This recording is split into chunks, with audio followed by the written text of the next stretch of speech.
Well, it is a beautiful morning. Thank you for sticking with us here on Good Morning Uganda. We welcome you on Good Morning Uganda because this is what you do every single morning. That's why I'm saying thank you for sticking with us and making us a part of your plot every single day. Now, today is going to be a fully packaged show, just like we do it every single day. And my name is Olive Monica Najema, together with Jerome Paul Sonko and Robert Chirabo Nyonyintana. Now, yesterday, over 142,000 candidates that registered for the Uganda Advanced Certificate of Education commenced their examinations, an exam that, if passed, will now transition them into university education. So I believe the 6 years that they have put in, the work, the effort, burning the midnight oil, it's now coming right to this moment. Some started yesterday, others will be starting today, and they will be sitting these exams up until the end of the month into the beginning of December. Now, from us here at Good Morning Uganda, we say congratulations to the candidates and we wish them the best of luck.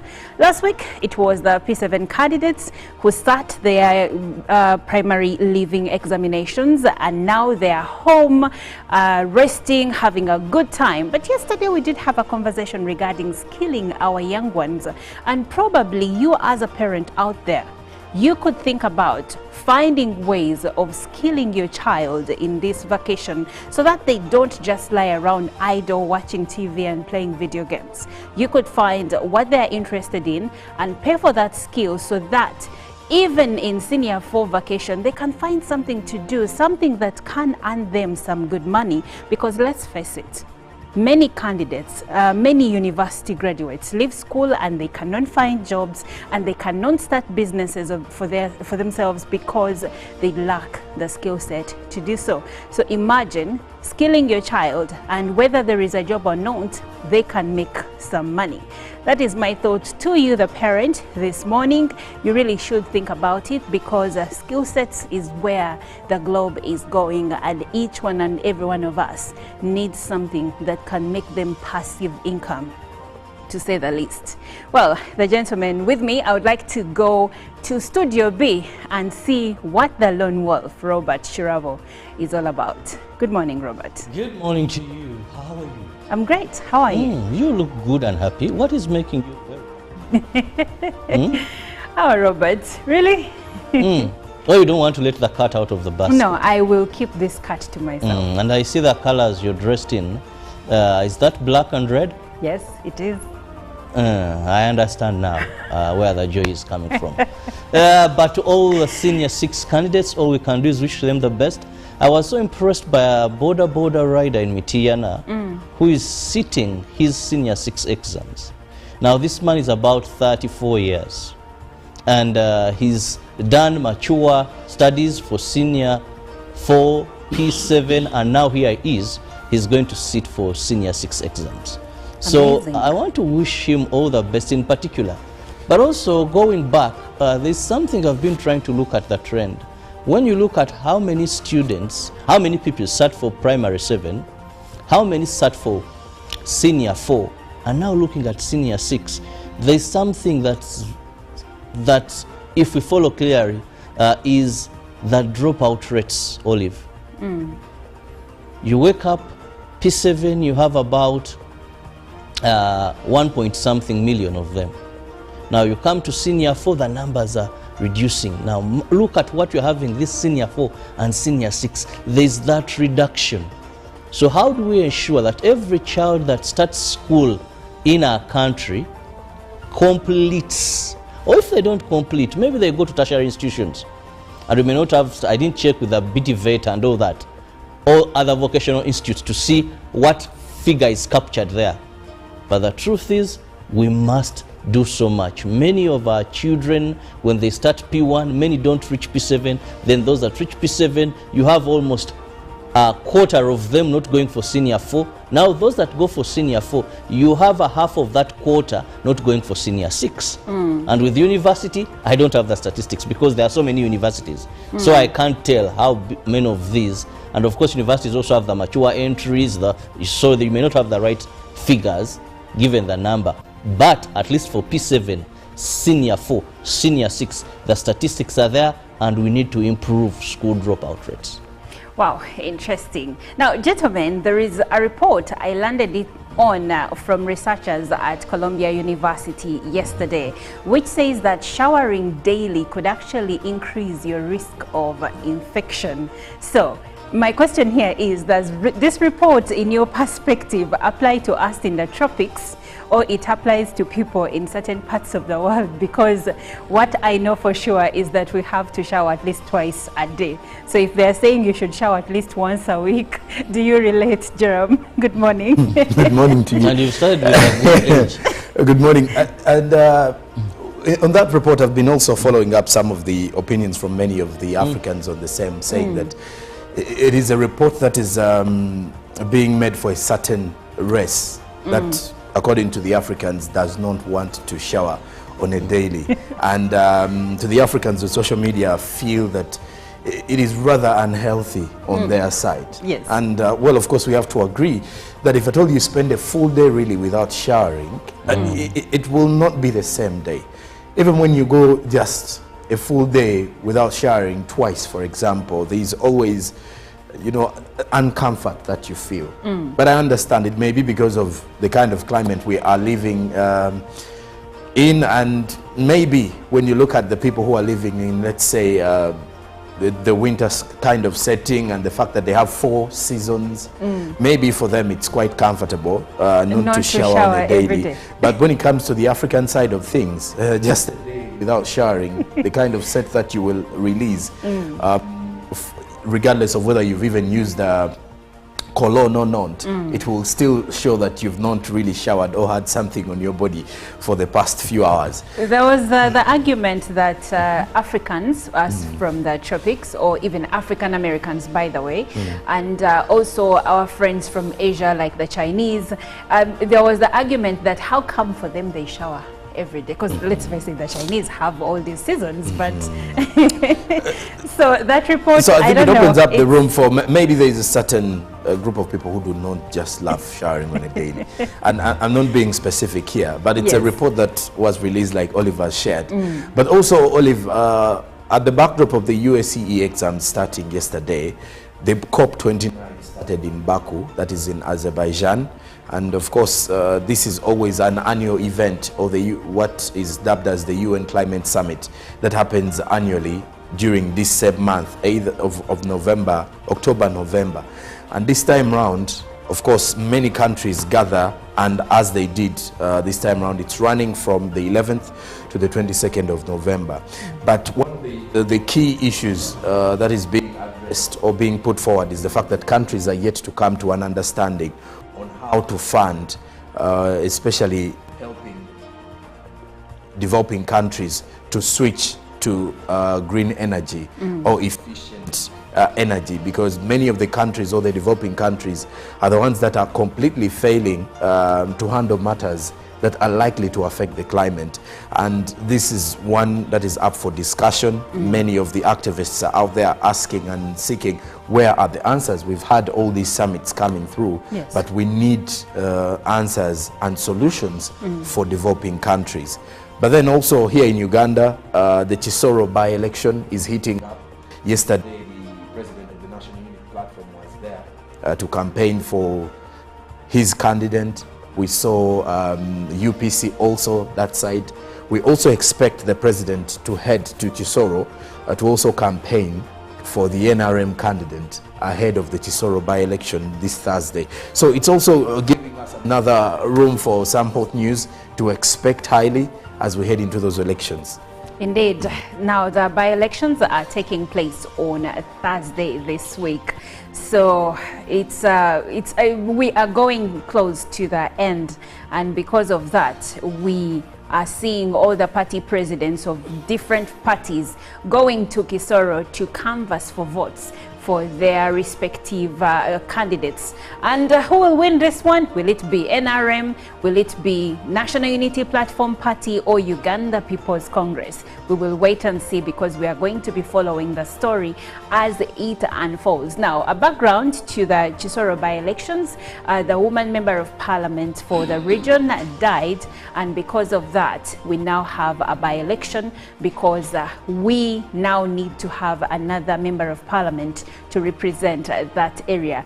This is rather close, but you know, with the tragedy, it's never expected, and because of that, in most cases you are going to find yourself with a by-election, that in as much as we have a general election that will be coming up in 2026. So may the best woman win.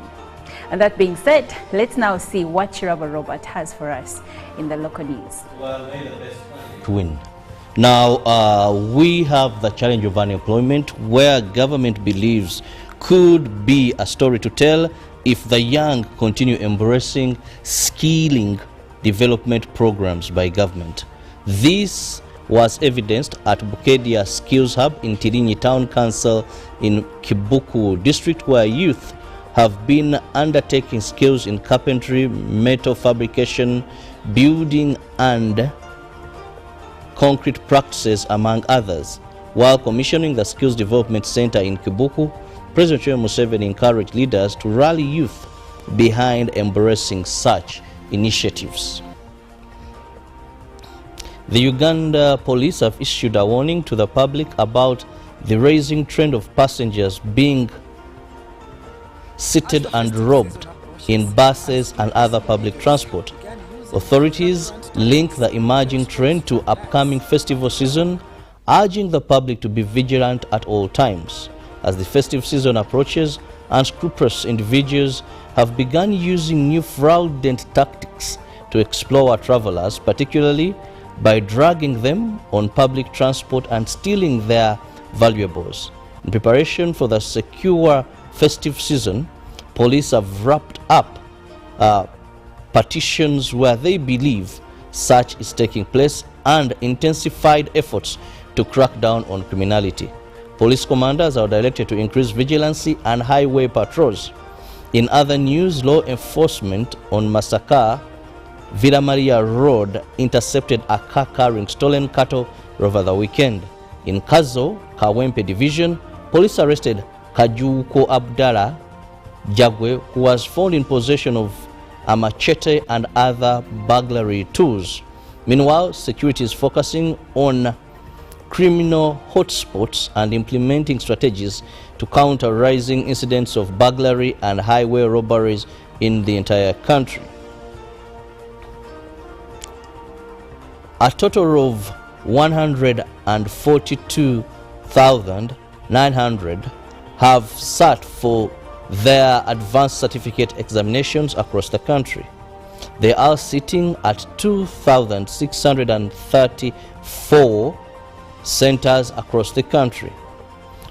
Preliminary findings show that the exams started peacefully and went on smoothly. And finally, from the local scene, the Permanent Secretary for Ministry of Local Government, Benjamin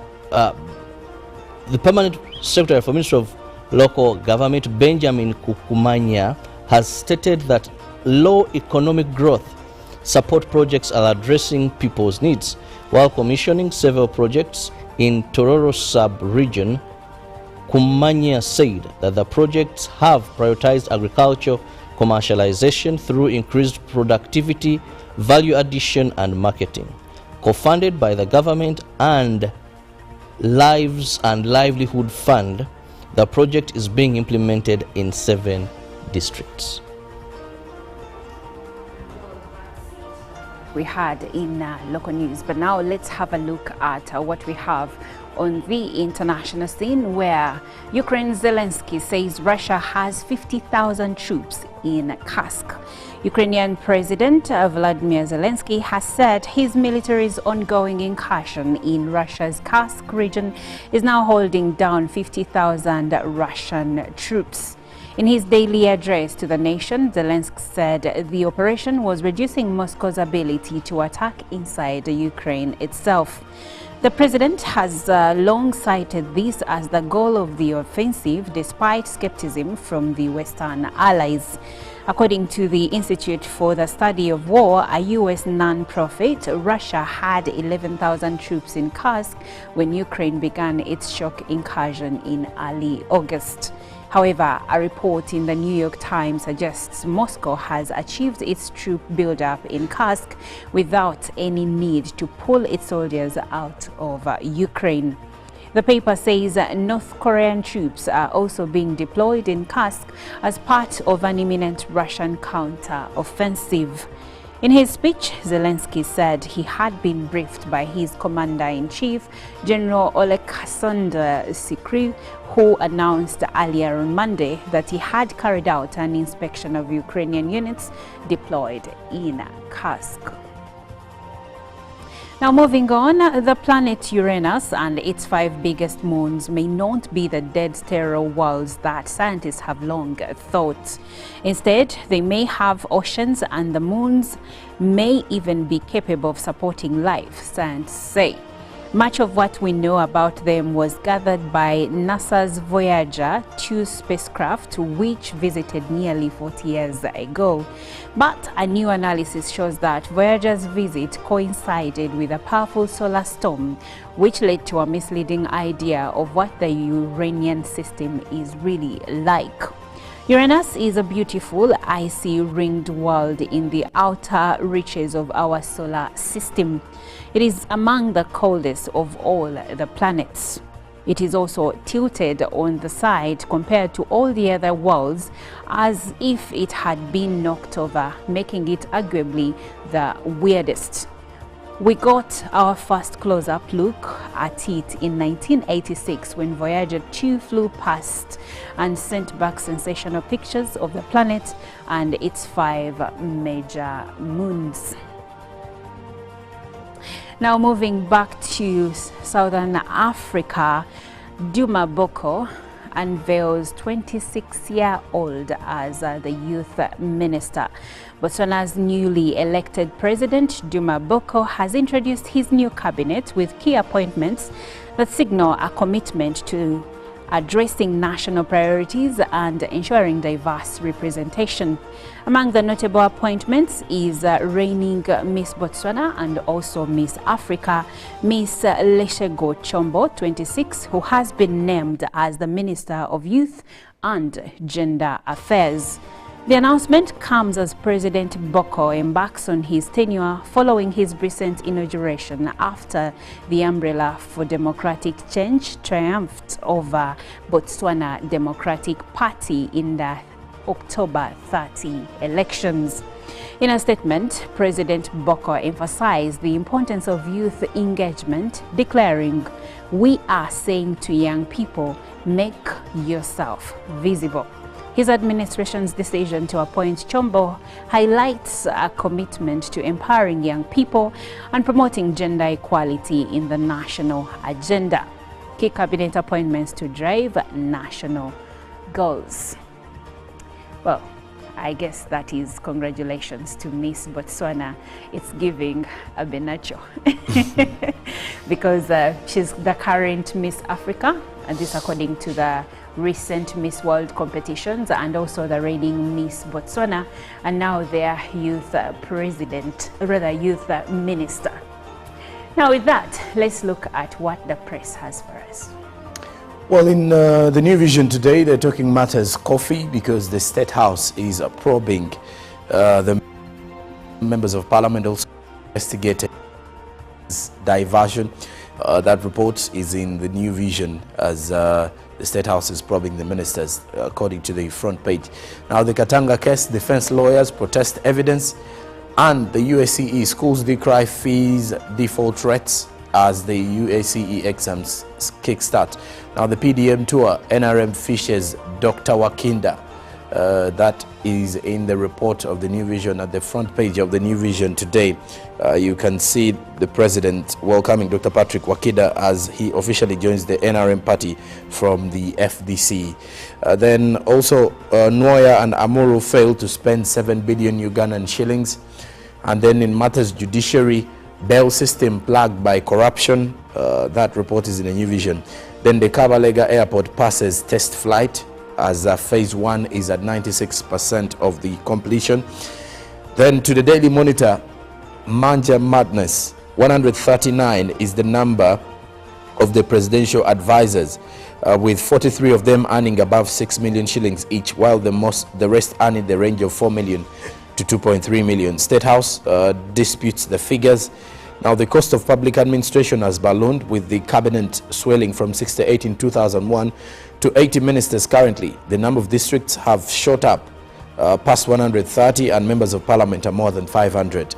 Now, in between the line, the paradox of rationalization. While the government is claimed to merge agencies in a bid to cut costs is well-meaning, the logic falls flat under its weight when the state tolerates and continues to create outfits, especially at the State House, that do similar or overlapping roles with existing bodies, as has been demonstrated in the field. Now, some of the units created in the recent years: the State House Anti-Corruption Unit, the State House Investor Protections Unit, the State House Revenue Intelligence and Strategic Operations Unit, the Operation Wealth Creation, State House Land Protection Unit, State House Government Citizen Interaction Center, Uganda Media Center, Presidential Initiative on Banana Industrial Development, Presidential Advisory Committee on Exports and Industrial Development, PASAID. These are some of the units that the Daily Monitor feels should as well be merged. Now, free cancer screening draws masses on first day of the exercise, and 15 youth have been arrested in Kampala in anti-oil pipeline protests. Then Law Society weighs in on Parliament handling of Coffee Authority merger. That is also with the Daily Monitor. And in the Rainbow Magazine, grooming future entrepreneurs. That report is as well in today's cover. Now to Kenya, the Daily Nation, plum job for 6 billion Kenyan shillings oil scam suspect. The irregular is that Miss Anangwe's appointment comes despite an advisory from KNTC board chairperson Hussein Debaso. You can see that at the front page as the Trade Cabinet Secretary Salim Mvurya is on the spot for allegedly influencing the appointment of Lucy Anangwe as the Managing Director of Kenya National Trading Corporation, despite being adversely mentioned in the 6.5 billion Kenyan shillings edible oil scandal. Now, Health Nation, in the Healthy Nation, genetic testing for couples. Find that report in the copy today. New petition seeks to reverse secret Adani deals.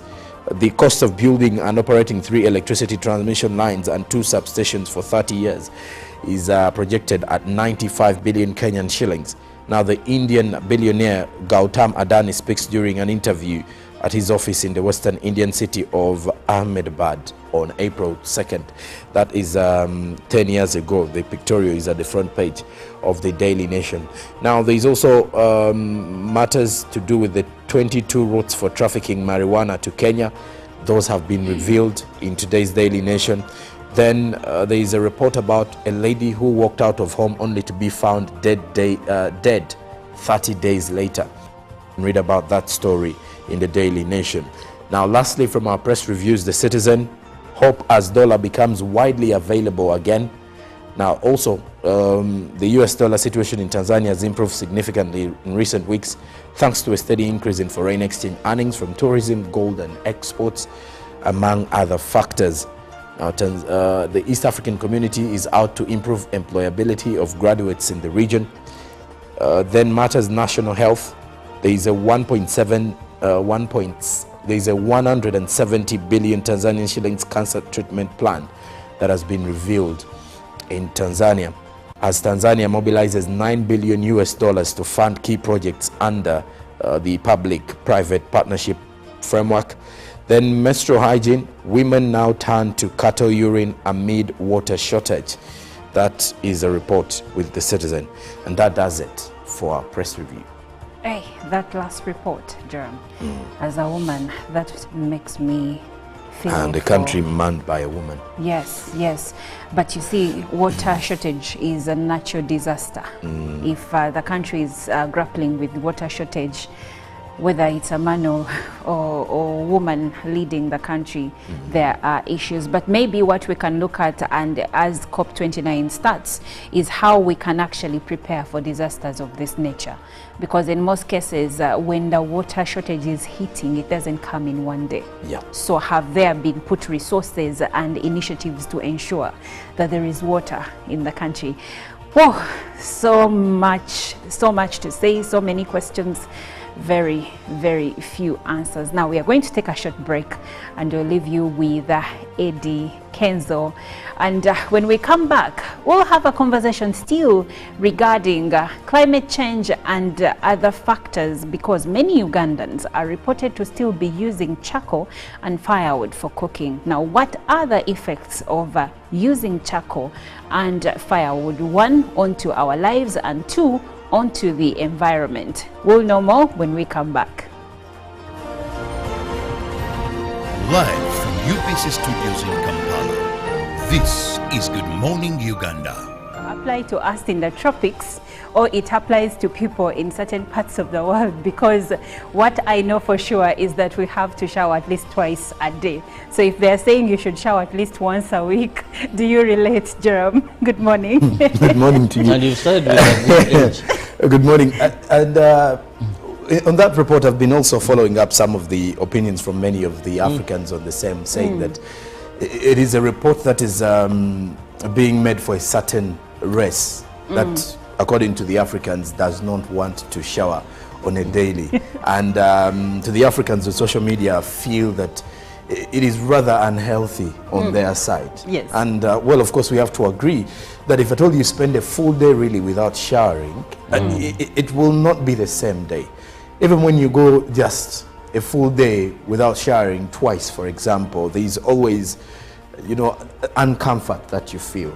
But I understand it may be because of the kind of climate we are living in, and maybe when you look at the people who are living in, let's say, the winter kind of setting, and the fact that they have 4 seasons, maybe for them it's quite comfortable not to shower on a daily. But when it comes to the African side of things, just a day without showering, the kind of set that you will release, regardless of whether you've even used cologne or not, it will still show that you've not really showered or had something on your body for the past few hours. There was the argument that Africans, us from the tropics, or even African Americans, by the way, and also our friends from Asia, like the Chinese, there was the argument that how come for them they shower every day? Because let's face it, the Chinese have all these seasons, but so that report, so I think it opens up it's the room for maybe there is a certain group of people who do not just love showering on a daily. And I'm not being specific here, but it's a report that was released, like Oliver shared. But also, Olive, at the backdrop of the USCE exams starting yesterday, the COP29 started in Baku, that is in Azerbaijan. And of course, this is always an annual event, or what is dubbed as the UN Climate Summit, that happens annually during this same month, either of November, October, November. And this time round, of course, many countries gather, and as they did this time round, it's running from the 11th to the 22nd of November. But one of the key issues that is being addressed or being put forward is the fact that countries are yet to come to an understanding on how to fund, especially helping developing countries to switch to green energy or efficient energy, because many of the countries, or the developing countries, are the ones that are completely failing to handle matters that are likely to affect the climate. And this is one that is up for discussion. Many of the activists are out there asking and seeking, where are the answers? We've had all these summits coming through, but we need answers and solutions for developing countries. But then also here in Uganda, the Chisoro by-election is heating up. Yesterday, the president of the National Unity Platform was there to campaign for his candidate. We saw UPC also that side. We also expect the president to head to Chisoro to also campaign for the NRM candidate ahead of the Kisoro by-election this Thursday. So it's also giving us another room for some hot news to expect highly as we head into those elections. Indeed. Now, the by-elections are taking place on Thursday this week. So we are going close to the end. And because of that, we are seeing all the party presidents of different parties going to Kisoro to canvass for beacon of trust and reliability. For decades, they've been our voice and our window to the world, holding the mirror of our history. With 4 TV stations and 11 radio channels spanning 27 languages, they stand as guardians of information, defenders of truth. With Mascari Heritage Advantage, they uphold every citizen's right to reliable and free information. Their archived stories shaped our past and illuminate our present. Yet now, as new challenges arise and the world evolves, their mission faces its greatest test yet. Be part of our journey and let's navigate the unknown, uncover the untold, and safeguard our future together. Tune into your public broadcaster, for it is the intersection of trust and truth. Because to UBC, your story, every story, and every voice matters. UBC, inspiring Uganda. Live from UBC Studios in Kampala, this is Good Morning Uganda.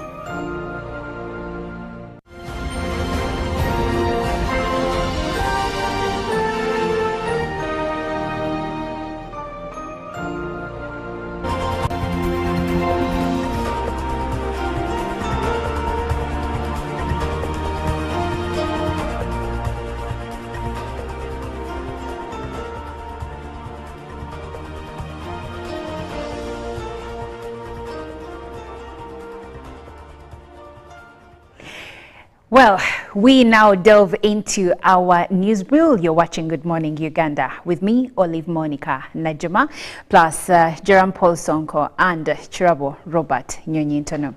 Now, government has put efforts in place to ensure that there is electricity generation in the country and that electricity covers most parts of Uganda.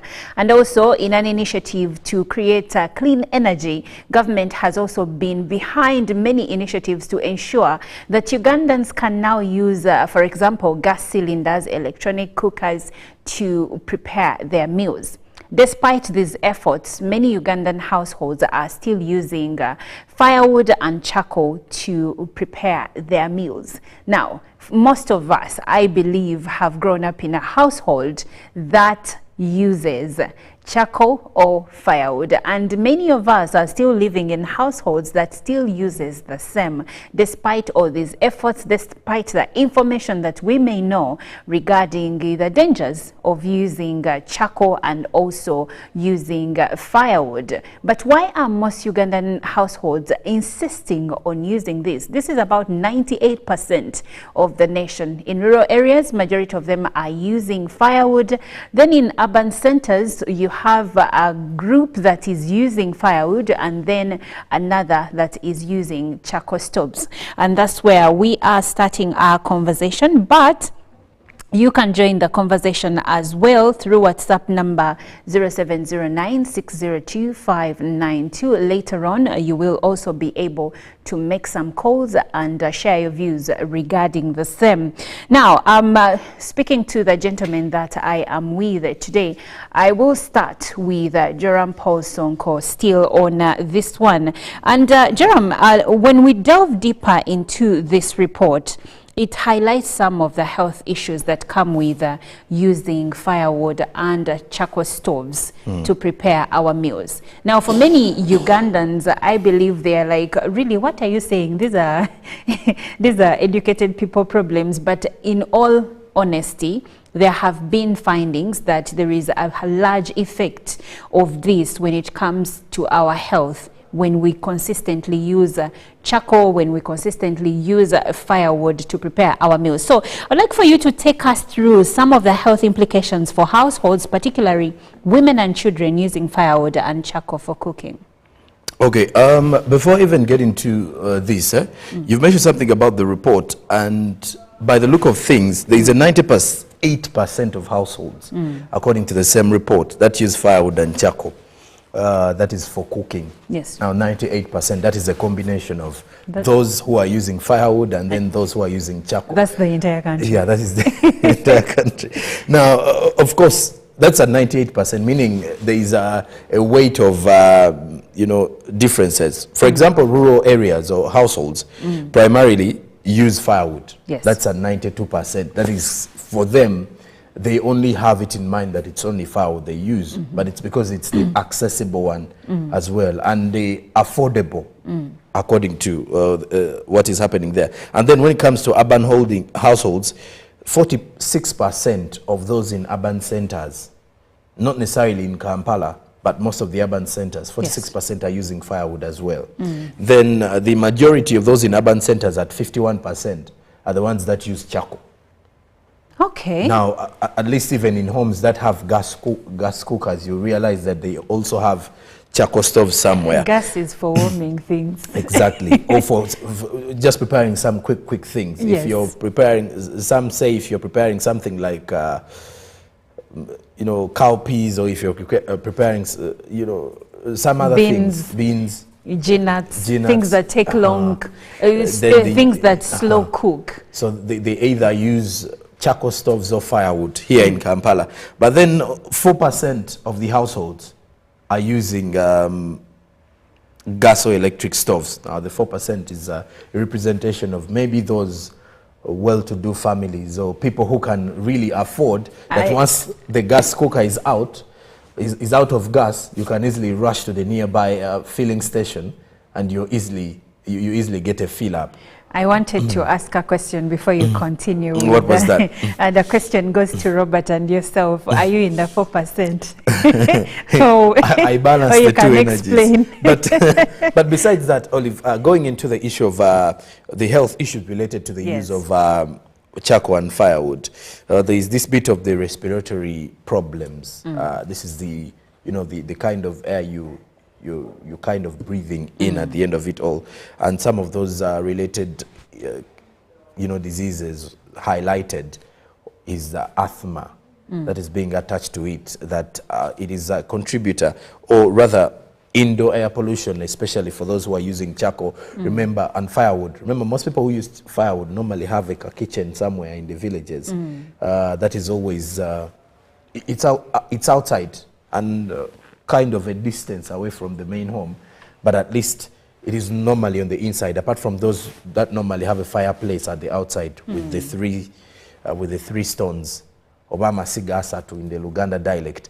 But when you look at this, there's that bit of the respiratory issues, then there's some bit of lung cancer as well, because remember, if someone is smoking, you get lung cancer, even someone who is actually inhaling from this person who is actually the active smoker. So meaning if at all a passive smoker is getting, the chances are high that also the smoke that you inhale from the firewood, especially as you're cooking, is also a contributor to lung cancer. Then there is also something to do with carbon monoxide poisoning. This is more of a healthy kind of issue coming in from the same. But besides that, on the side of children, there is increased risk of respiratory infections. Again, asthma being part of it, but also damage to the lungs. That is because this is a young person who is still having room for growth, or whose internal organs are still growing and are still weak to be inhaling some of this particular smoke and different poisonous kind of things from the air. So this is also a huge contributor. And in the same regard or aspect, this follows up to the pregnant women. Because they are in a situation where they need serious attention, and if at all they are giving or they are inhaling some of this, it not only damages their own internal organs, but also the life of the unborn child. Wow. So something that we have gotten used to, because it's a normal thing in Uganda and in many East African countries, even Kenya and Tanzania and others, for us to use firewood for cooking and also to use charcoal stoves, which use charcoal for cooking. And Jerome, when you mentioned some of the risk factors, it makes me actually realize when someone is lighting a sigiri, there is this smoke that is coming out of it. And in most cases, it's even bothersome to you inhaling it. It actually also creates some skin irritation, by the way, for some people. Because when you ask some of the urban dwellers why they stopped using charcoal stoves, many of them will tell you it is hard to even light a charcoal stove. Or, you know, I have a sister of mine who says she has a problem even lighting it. So, and every time I remind her of, I remind her of the days as we were growing up when this was the only source of energy. I know. I wonder how she used to handle it. But of course, you know how women do approach certain things, especially when they are in that age of living in the times of their... I will put it simply, when they are among the 4%. Exactly, when they're among the 4% of the Ugandans. Yeah. So they feel like some of those things are out of order or out of their own class. But of course, at times you realize that they are the point of which they are coming from is that the skin irritation, because she will tell you the skin irritation while lighting, and of course the smoke, the direct smoke that you kind of get. But then also there's this issue to do with the burns. I think we all have a scar from just burning, or from the burns we got while lighting up a charcoal stove, or let's say firewood, preparing for meals. And it's not, I'm not saying with the gas cookers it's not, it can't happen. Okay, because for them actually, if mishandled, it can blow the entire house. It can be tragic. Yeah. But of course, you look at the risks attached, and one on the gas cooker, they're quite, if at all you're very careful, you can easily avoid and prevent. But the issue to do with a charcoal stove, at times, and not until you kind of feel it on your hand, is when you realize that it's not something to just attack anyhowly. So everybody who has used the charcoal stoves and firewood has a story to tell. Yes, there is a story to tell. But now, Robert, on this issue, it is quite a normal one in many households. So I think government itself is having challenges, having households actually embrace new cooking methods in the country. But Robert, let's look at the environment itself. How has the continued use of firewood and charcoal impacted Uganda's forest and the general environment? Well, to start with, charcoal and firewood, you can't have charcoal, you can't have firewood when there is no tree cut. So first and foremost, it has contributed to the high rates of deforestation in this country.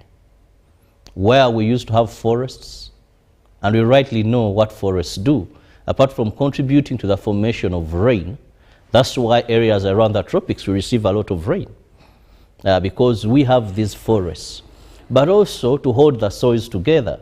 Today, when I hear floods in certain parts of this country, they will tell you, Sekasese, that most of these areas were once forests, but they were cut for either cultivation or human settlement. Now, because these are what were holding soils previously, now they are not there. So when the waters come, they just cause havoc to people down these slopes.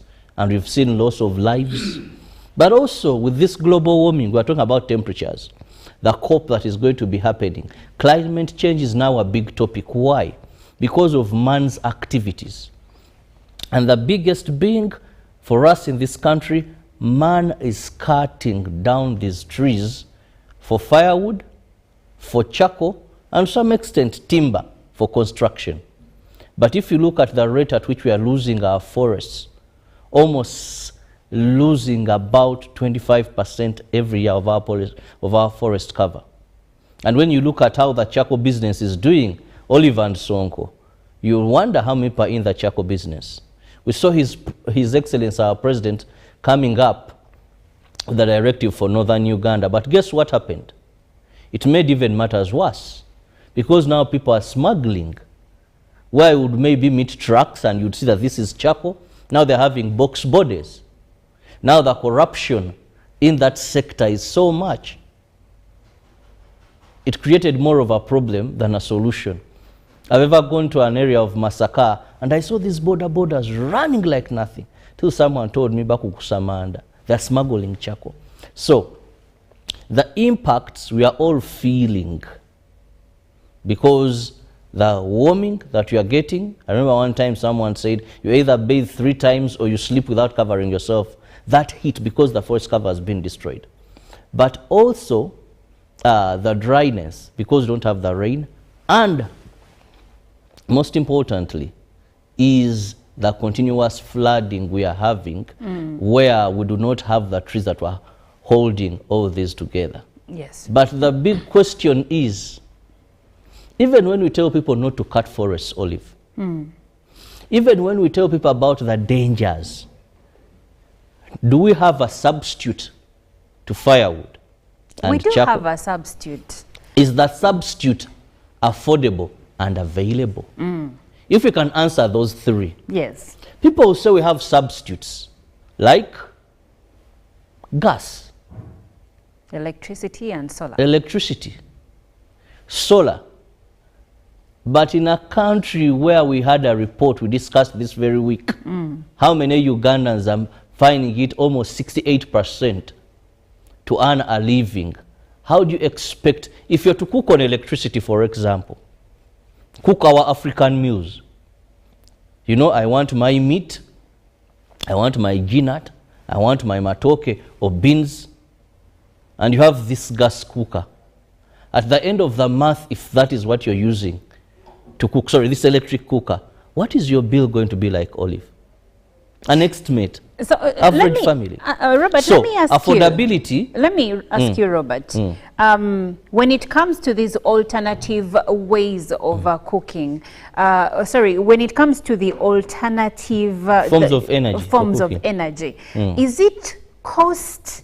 Is it cultural habits? Or is it the infrastructure that we need? Because I've gone to households where the problem is not money, but they still have a charcoal stove and It's the cultural habit. exactly. I went to the home of a very high-end person, like one of the most prominent people in this country, and they were cooking on charcoal stoves outside. I was You will be shocked, by the So- way. They normally have even their firewood somewhere. exactly. there. So Robert, coming back to you, is it really the cost or cultural norms and habits or infrastructure? I would say it's a 50-50. One, yes, you go to one home where there is an element of culture. That maybe the man still feels if I eat meat that is being cooked on electricity, for sure, banyama efumbidwa ku masanyalaze sinkalirire no, but still with electricity you can do that. But he wants the other one, meat where you've put the banana peelings, you know. So there's that mindset. But also there's fear of these alternatives. For example, gas. Yes. If you are to, I see government investing so much in this gas, but there's still a mindset that people, one, are scared of gas. Today people will tell you, how do I use gas? You're living in a very tiny room. It is for people with big houses. They have the kitchen the other side. There's still that mindset change. That's also, why you go Robert, how are houses being constructed? Because in the Western world where gas is largely used, gas cylinders are not inside the house. And I don't know if developers in Uganda have adopted that method. For instance, when you go to uprising estates, do they give room for these gas cylinders to be accommodated outside? Because even when you visit restaurants, you're going to realize that their gas cylinders are actually not inside the kitchen in the restaurant, but outside. So maybe are they preventative measures to ensure that people are safe? Now, Olive, if you are looking at this, we must look at majority of the population. You're talking of people sleeping in 1 room, 2 room. You're talking of people who are struggling even where to sleep. Now, these people, on their veranda, they can have their charcoal stove. They can have their stove. there is what they call staying in a confused room. It is the bath, it is everything there. So majority of Ugandans may not have those designed homes that can have all that. So how do we have a mindset change? But also, how do we avail these? Because a gas cylinder, I think of, is it 8 kgs, the smallest? Yes. How much does It's it go 5 for? kgs. How much does it go for? And how many Ugandans can afford that? Yet it's not a one buy. You have to go and refill. It's monthly, yes.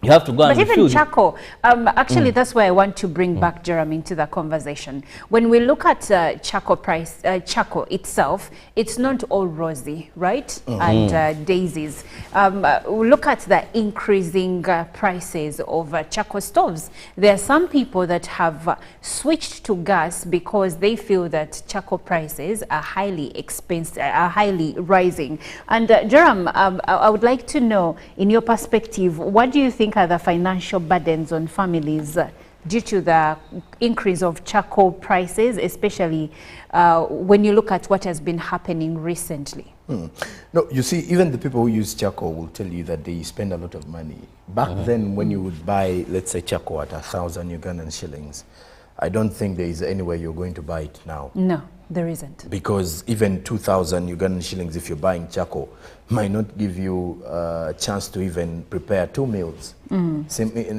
simpler times, you will need to spend, let's say, averagely 5,000 Ugandan shillings every day. Now that times 30 days, because you cook every day. How much are you spending? You're spending close to 300,000. So that vis-a-vis gas, how much would someone be spending? In fact, that's not 300,000. You're spending roughly about, because that is around 150,000 that you're spending monthly. Yes. And if you are to do that and you're doing it on about 30,000, you're likely to see that you're spending about 300,000 in 2 months all the time. And if someone is using gas, again, relatively, you'll see a feeling of gas quite dependable on the kind, you know, the brand and the capacity it has. You'll see that the filling would take you about 120, 130. Actually, there are brands that charge as low as 100,000. As 100,000. For 13 so, kilograms. but again, also goes back to the usage of that gas. Okay. We might think and say in 2 months' time of, let's say you have gas that you've refilled at 120 or 110, and with 300,000 you're buying charcoal on a daily 5,000. When it comes to the cost at times, many feel it's better to use charcoal. However, do you think it's a mindset thing? Yeah, it's a mindset thing. Especially for smaller families. When I went to, they just concluded trade fair in Lugogo, there was some alternative sources of energy that were that were being displayed, and one of them was a briquette kind of stove. Now, the person was actually weighing for us and saying, if you are using 150,000 per month to buy charcoal, it would be very less if at all you're having this briquette stove. Because he was saying that at least with a briquette, you can have close to just 5 briquettes on this same stove. Yes. And you can easily cook for a now, full day. Brickets seem like a beautiful alternative. Why is it that many Ugandans have not embraced it? Well, sadly, they are a beautiful alternative, but of course they come from charcoal as well. And they are also, but they are more clean. Yeah, they are more clean, but again, you need charcoal to make briquette. I don't know the right word to use for lusenyente, but it's coming from charcoal to make the briquettes. Most of these briquettes are made from that. So meaning, again, you will need the charcoal. So it's clean, but again, if you look at the source of them, regardless of the fact that there is a lot of, for example, those who use banana peelings, dried banana peelings and cow dung to make the briquettes, but of course you will need some bit of charcoal to make it an energy source at the end of the day. Well, Robert, thinking of that, I would like for us to look at government policy, but there is a view that came through and someone said, you see, with charcoal, a border rider will leave home and he has 2,000 and he will have someone give him that little charcoal for 2,000, whereas with gas, they do not portion it. Either you have the entire amount or you do not. I don't know what you think about that, but as you think about it, I would also like to know what government's policy and stance on promoting clean energy for household cooking, and how effective it is, what it is, and how effective this policy has been, and where are we on implementation? Well, first we must say that right now, government is running almost what we can call a pilot project. But we are told when our oil has come out, you see, gas is one of these other products that we benefit. Now, it will be very easier for us or for government to be able to distribute these at a very low price, because now what they are doing, I don't know if you've seen cans that have Government of Uganda, you know, they are usually, is it yellow in color? This have come across them. And government subsidizes, so someone pays a small amount of money, but still small depending on who is earning. Because if you tell someone that maybe give a 60,000 to get a 25 kg, you may find that not everyone can afford that. And remember, you still have to do the refilling. It's not a one-off. So it is moving slowly on that, and we haven't had the entire country coverage regarding government efforts aimed. But however, by policy, our government is also determined to move to clean energy. But like I said, there's still a challenge. If you're moving to clean energy, that is why when you look at solar panels, for example, some of these things used in an effort for clean energy, you find that government either exempted them of tax so that they are easily brought into the country and cheaper. But then also the challenge government faces, there are many things we've seen where government has exempted of taxation, but it doesn't monitor the cost at which they are being sold. So at the end of the day, you find that they have not been reduced fairly enough for every or an average Ugandan to be able to purchase these things. When we talk about liquid gas and government coming up with this policy and reducing and subsidizing, still, when we look at majority of Ugandans, can they still afford that money? Even refilling centers, you know? So these all remain a challenge. And I think when Sonko talked about briquettes, this would be very good. But still you find that still there's an element. It looks like the most affordable alternative. Briquettes. Or if the population is taught how to make these briquettes by themselves. Thank you, Robert. Yes. Jerem, in less than a minute, I would like to hear your thoughts on how we can have mindset change and awareness among the population. Well, mindset change is one that comes with making things affordable. Because now with our population today, the majority may not be able to afford these sources of energy.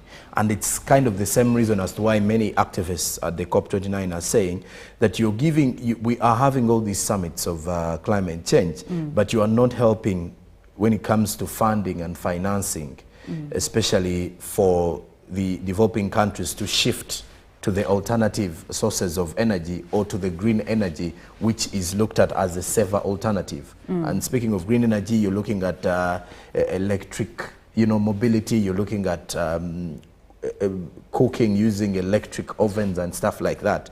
But when it comes to electricity distribution in our country as well, you've got to also open up that conversation. Do we have the entire country on a national grid? And if at all it is not like that, is the electricity tariffs affordable? So that if at all I'm cooking using electricity, I hope my Yaka meter is not going to overrun. All of this. I don't know if you've ever used the percolator on electricity. I use it every day, but it runs one. It can run actually 1 unit. A percolator could be okay, but then the electric cooker. You can easily see. And surprisingly, if you're ironing, it's not the same case. One may wonder if at all I was ironing. Now, other people are actually saying if they are putting on a refrigerator for an entire week, they need to also have But also there is loaded some sustainability good of units. power, because we know that we still get blackouts in different places.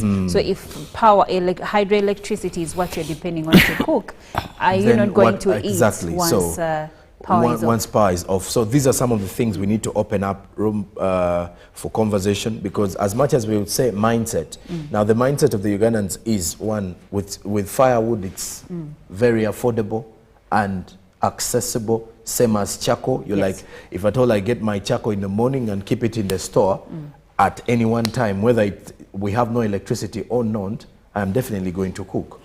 Well, we have been looking at how we can address the persistent use of charcoal and firewood by Ugandans. It's not because government just doesn't want people to use firewood and charcoal, but it's because there are many health risks attached to it. Unfortunately, many of us are used to using these two sources of fuel or energy to cook, and it's going to take a minute for there to be mindset change. But also there are other factors like sustainability and also income. How much are Ugandans earning, and are they able to afford these alternative sources of energy? Well, the conversation continues online. The hashtag is UBCGMU, but for now, we'll take a short break.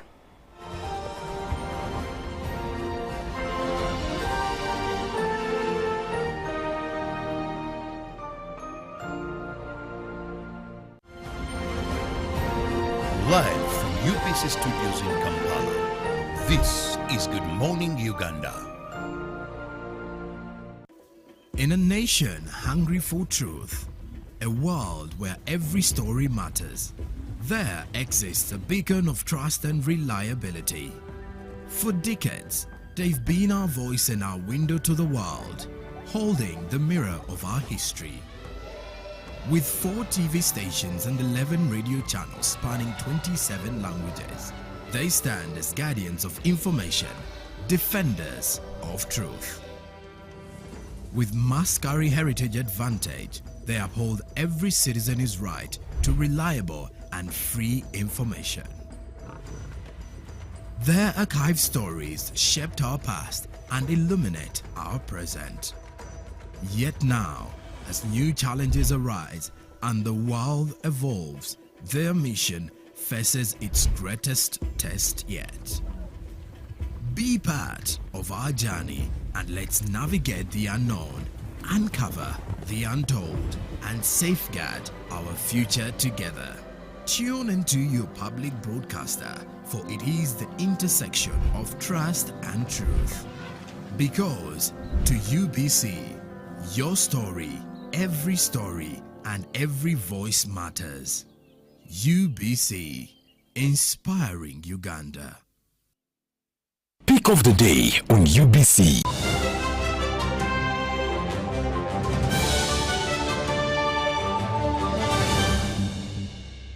Was brought to you by I'll call you every day, yeah, yo, baby, don't go. You can now get all the Chibuzi out with MTN voice bundles. Call all networks. Kubei Dondoro. Buy a 25-minute voice bundle for only 1,000, or buy any daily voice bundle of your choice. Dial *100 *21# and select daily, or use the My MTN app. When we talk together, we are unstoppable.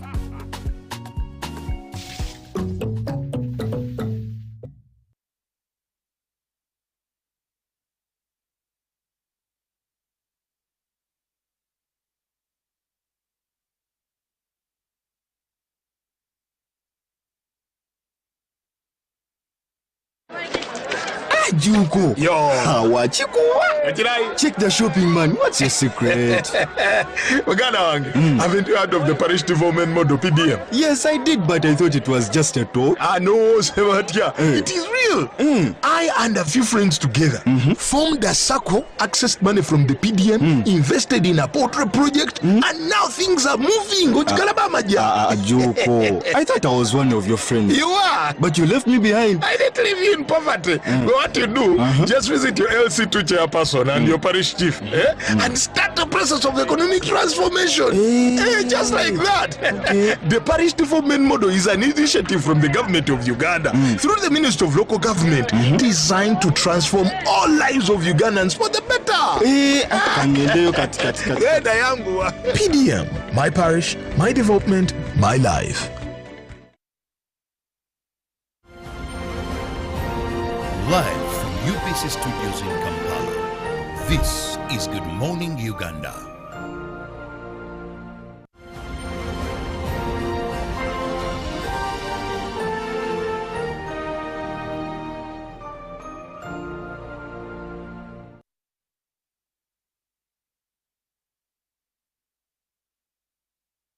So thank you.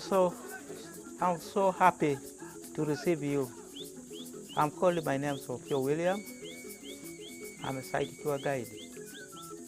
This is Ngero, a National Historical Site, a National Heritage, National Archaeological Site, a National Tourism Sites. This place where I'm standing is one of the sites named. This is called Site 1. After this one, we go to Site 2. After Site 2, we go to Site 3 until we reach Site 6. But this first one called the major site. 3 major sites and there are 3 minor sites. But there are other ordinary sites. Those are some places where we used to perform some ritual activities. But these are main ritual ritual site. Where you used to perform the rituals. So this open space called a cave, shelter, first accommodation, first bedroom for the early man. But if you go to specifically is for the hunter-gatherers. The hunter-gatherers were here to sleep here, stay here. But daytime they go to hunting animals to get meat, collecting some food like berries, passion fruits and other whatever like honey. So, but later in the evening come back to sleep here. But this site was a communal room. But other activities, they move out like a woman and a man can move out, do other activity there, then back to the communal room. But here there is some rock art on the rock, on the ceiling of the rock. That rock art was made by hunter-gatherers. I told you this site is an archaeological site because research was conducted from here and still ongoing by archaeologists. 1913, there's a certain man called Lawrence came and picked some tools on the ground and collect information from the communities around and confirm the site as a historical site. Because they tested those tools, and that tools reflecting like aging of the rock art, around 2,000 to 5,000 years. So when you look at the stone, you can able to see the circles, as you saw from the other side on the interpretation room. But the circle representing the sunshine, S-U-N, the sunshine, but it was God of the sun. Before Christianity was brought by missionaries, every tribes, they have their beliefs, and their beliefs based on nature. And that belief, after the missionaries came to Uganda, some people crossed to Christianity, believed the mighty, the living God. But at first, they used to serve, pray, this small gods called the sun, the moon, God of the sun, God of the moon. So when you see that one there, there's a symbol of a crocodile, because behind these rocks was water body, but this side was a forest hunting ground. When you slope down, they go for fishing activity, but many times the crocodiles are attacking them, chase them out of the water. So what they did, just draw the sign of the crocodiles to create awareness. So so everybody to avoid crocodiles when it was in the water. So, but these ones, these are ladders for climbing, because they were very short people. To climb to a certain height, they use ladders. These ones are ladders. But this building here was built in 1973 to protect. The reason why these people put this rock art here, to want to form a way of communication. Communicating to God, communicating to themselves. Reason to want to record down their full lifestyle, full history of their lives.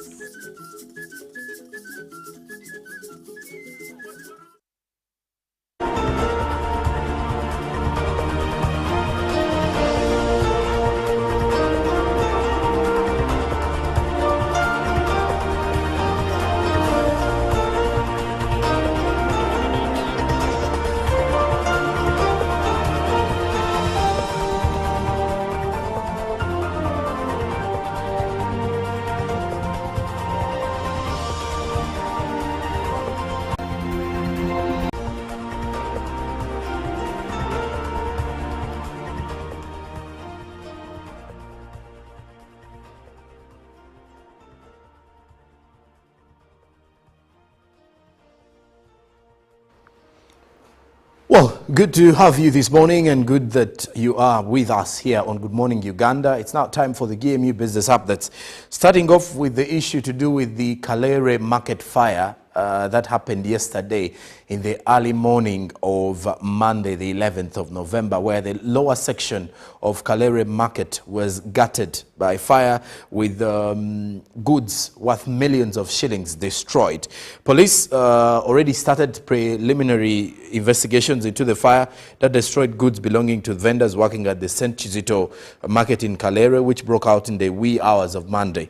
The Deputy Kampala Metropolitan Police spokesperson, Luke Owaisigire, revealed to UBC that goods worth millions of shillings were destroyed, including computers, clothes, shoes, and other bits of the groceries that were on display at the various stalls there in the market. And of course, more of the investigations in relation to what caused the fire will be coming your way from the police report, and we shall definitely be giving you updates of the same. Now, away from that, the State Minister for Finance and Economic Planning, Honorable Amos Lugolobi, has met the African Union delegation in Kampala to discuss economic integration among African countries. Through the recent adoption of the Agenda 2063 and Africa Continental Free Trade Area, the African member countries came up with a 50-year plan to help and grow Africa's development plans. They were to discuss issues on economic integration among African countries, and during the meeting with the African Union delegation, State Minister for Finance and Economic Planning, Amos Lugolobi, told the meeting that they have resumed with a 10-year development plan to strengthen trade and value addition to the exports. The Chief of Staff at African Union Development Agency, NEPAD, Dr. Mithingathi Sipuka, discussed the plan to polish the first phase of the 50-year plan for Africa's development.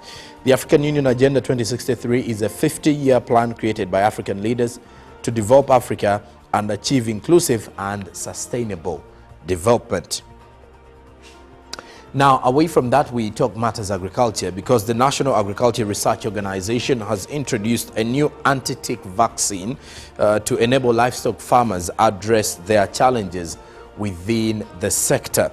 The Director General of NARO, Dr. Yona Baguma, revealed that the anti-tick vaccine comes in at a right time, with a vaccine facility that still needs to be facilitated for each to operate fully. Now, this was during a tour by the Agriculture Committee on some of the NARO technologies, which included the new anti-tick vaccine, coffee, fish, among others, where they pledged total support. Parliament Agriculture Committee appreciated the work being done by National Agriculture Research Organization to address agricultural challenges and also foster growth of the agriculture sector in the country. The committee was touring some of the NARO technologies, which included the new anti-tick vaccine, coffee, fish, among others. Now, Dr. Ziksoka Moses, Senior Research Officer at NARO, explains the advantages of the anti-tick vaccine as well to the anti-livestock farmers. He requested for more resources to the anti-tick facility and other microtoxic and food contaminants being produced. The committee, headed by its chairperson Okori Moy Janet, pledged to look into the challenge of inadequate resources raised by the Director General for a solution. And well, now we turn our focus on the forex market to see how the shilling and other currencies have been faring on the exchange.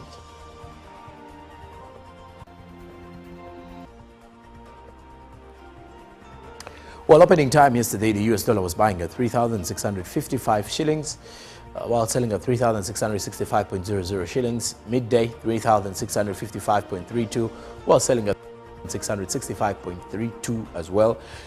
By closing time, the US dollar was buying at 3,655.59, while selling at 3,665.59. The Great Britain pound was buying at 4,720.82, while selling at 4,033.74. The euro was buying at 3,917.69, while selling at 3,928.41. The Kenyan shilling was buying at 28.3, selling at 28.41. The Tanzanian shilling was buying at 1.36, while selling at 1.37. And the South African rand was buying at 207.67, while selling at 208.24 shillings. The exchange rates are updated 3 times daily, Monday to Friday. Well, that does it for business this morning. Olive Monica Najuma is here with the traffic updates. But stick around. Good Morning Uganda will definitely continue with the agenda later on.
Well, it is time for our traffic updates. Good morning. I'm Olive Monica Najuma, and we are starting right around Nachivubo Road, seeing how we get into town.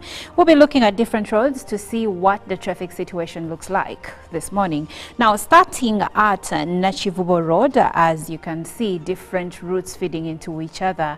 We have a traffic jam in this area, as you see the red zones that we are looking at. And still moving forward now to when Nachivubo Road transitions into Entebbe Road, you see that in that Y junction we still have intense traffic jam in this area. Following Entebbe Road, still I see that we have some bit of a reprieve. There are red and orange and green zones. Now, it's important that we see the green zones because those indicate free moving traffic. And now looking at Kafumbe Mkasa Road, I see that we have a bit of traffic jam here, but as we continue with the same route, then we have smooth flow of traffic along Kafumbe Mukasa Road.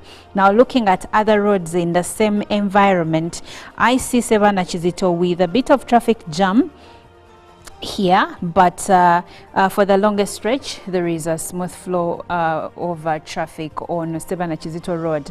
At some corners you will find traffic jam, but others you are going to encounter smooth flow of traffic. Now, as the Stephen Chizito transitions into Nachivubo Road and then Namirembe Road, at this juncture I see that we have some bit of a delay because of those yellow zones that you're seeing, indicative wave of traffic jam that is starting to build, but the good news is that as you move along with Namirembe Road and it transitions into Bench 1 Street, we have a smooth flow of traffic in this area. Most of these streets usually have trucks delivering goods, and they're normally the ones that cause traffic jam in these areas. Now, looking at other roads, I see where Bench 1 Street joins Johnston Street. There is smooth flow of traffic here, and as Johnston Street now connects to Kampala Road and Barton Street, there is free movement of vehicles around here. You will encounter a bit of a delay along the main Kampala Road as you connect to the Square One and also Buganda Road. I see this is as yellow zone along Buganda Road, so that means there is a bit of traffic jam over here. But looking at Shimon Road and the Square 2, we have smooth flow of traffic in these areas. So that's what the traffic situation looks like in the middle of town. If that's where you're headed, you are in luck. But other routes outside of the city, I haven't checked them. So what that means is that you might have to leave home earlier than you were expecting, because in the morning, I usually tell you a few minutes can change the whole traffic trajectory. So you're better off and safer leaving home early. Well, enjoy Good Morning Uganda, because we are continuing. Up next is Agenda.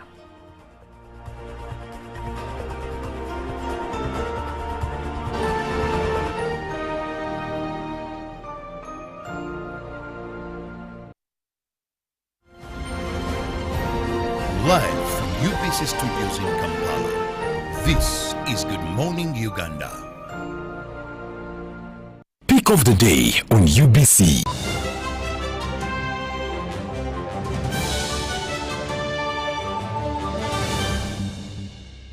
Was brought to you by I'll call you every day, yeah, yo, baby, don't know. You can now get all the Chibuzi out with MTN voice bundles. Call all networks. Kubei Dondoro. Buy a 25-minute voice bundle for only 1,000, or buy any daily voice bundle of your choice. Dial *100 *21# and select daily, or use the My MTN app. When we talk together, we are unstoppable.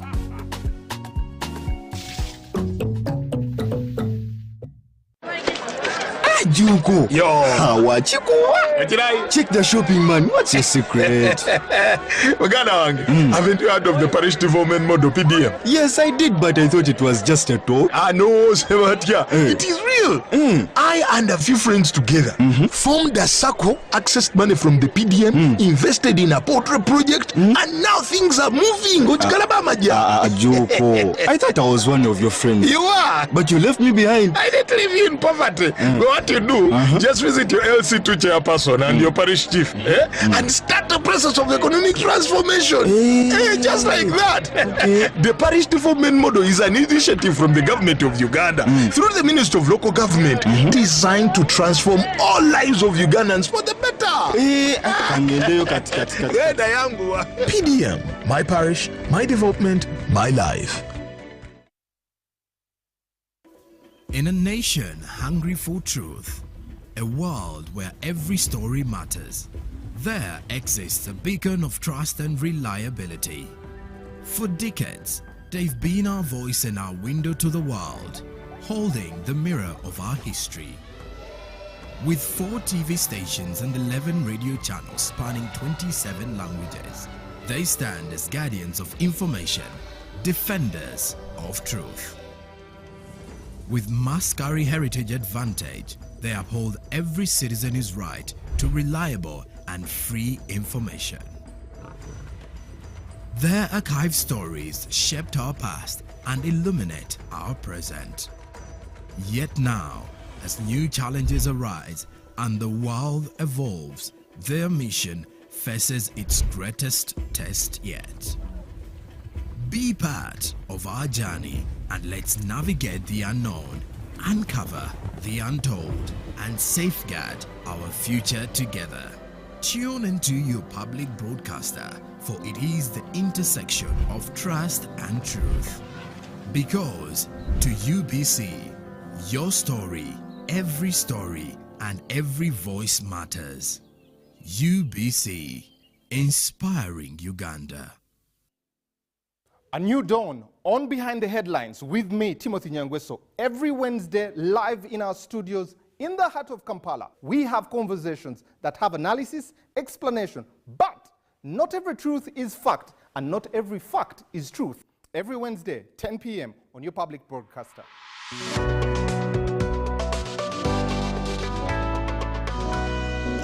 on your public broadcaster. UBC, inspiring Uganda.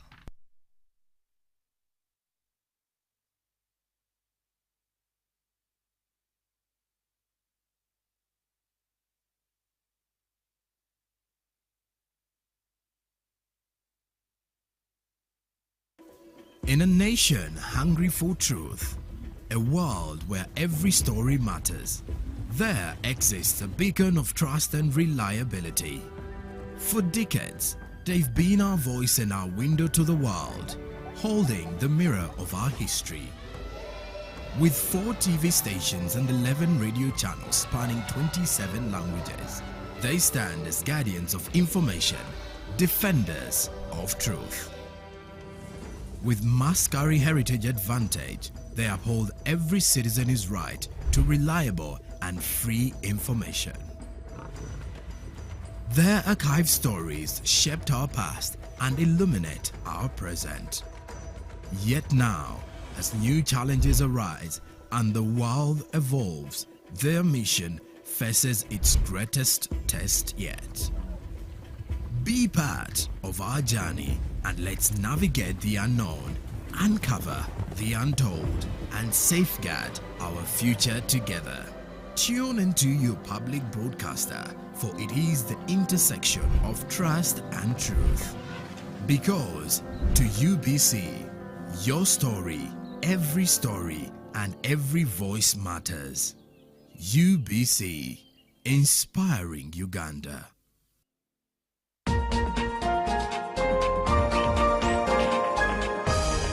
Coming soon on UBC. Guys! Let's start farming! Mixed farm is a type of farming that involves growing crops and raising livestock. Very sweet. Whoa. I tested it and it's not for me.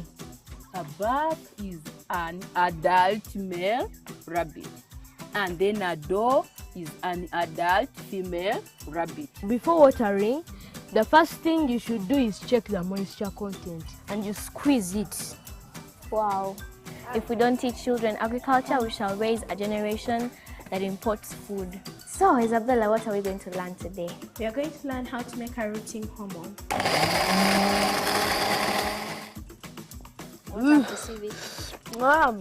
So, let's bring in the water and we give these plants some life. Don't do direct, you get your hand and try to sprinkle. And our word today is recycling, a very big and important word. Let's not litter our compound, but let us practice recycling and proper disposal of waste. Let's go! We are measuring on the catfish in massive production. Why are you measuring it? Because of the costs and the outcome. Did you know that rooting hormones help plants grow faster and stronger? Right now, we are going to test a pomegranate. Pomegranate? How is it? Okay, actually. It's nice. Larry, you ready? Of course. I was born ready. Bringing goodness back to farming. Bye-bye and see you.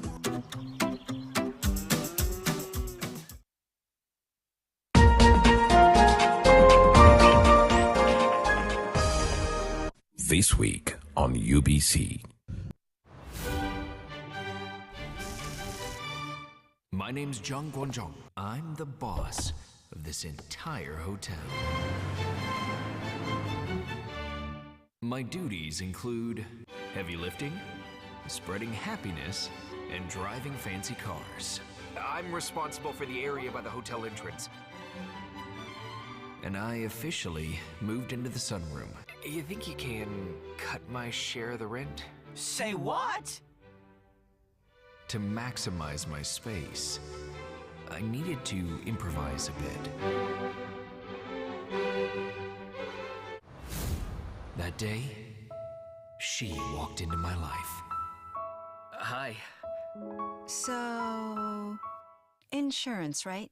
Huh? Like that. I can. Don't let him scam you. We don't want your investments or insurance. I met the woman of my dreams. I'll take you home. I got the Maserati. How do you spell Maserati? M-A-S-H. Okay, we're leaving. You shouldn't drive, especially not in that car. The cops will fine you extra.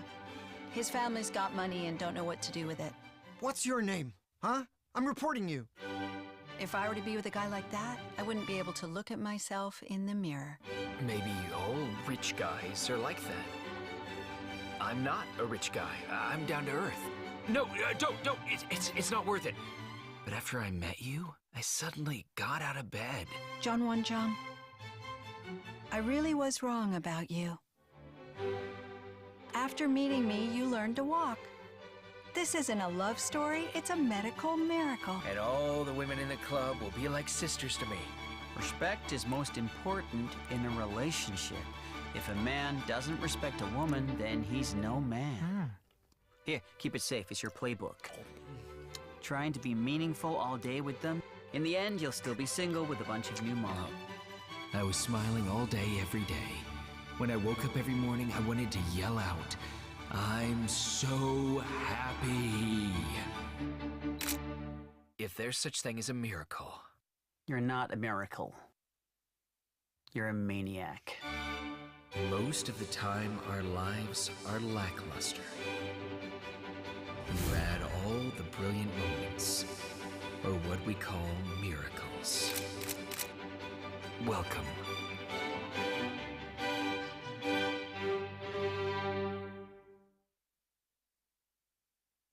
A new dawn on Behind the Headlines with me, Timothy Nyangweso. Every Wednesday, live in our studios in the heart of Kampala. We have conversations that have analysis, explanation, but not every truth is fact, and not every fact is truth. Every Wednesday, 10 p.m. on your public broadcaster. All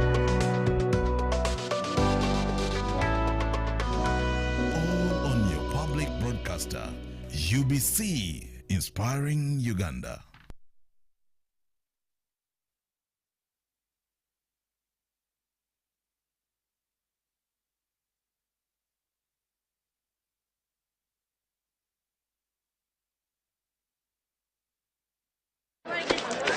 Juko. Yo.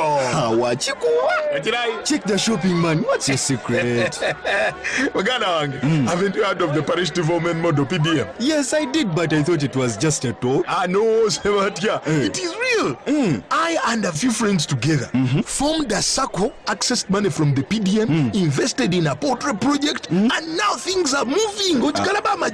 Juko. I thought I was one of your friends. You are. But you left me behind. I didn't leave you in poverty. What you do, just visit your LC2 chairperson and your parish chief and start the process of economic transformation. Just like that. The parish development model is an initiative from the government of Uganda through the Ministry of Local Government designed to transform all lives of Ugandans for the better. PDM, my parish, my development, my life. Live from UBC Studios in Kampala, this is Good Morning Uganda.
It's such a pleasure to know that you're still with us from the hour of 6:30 in the morning.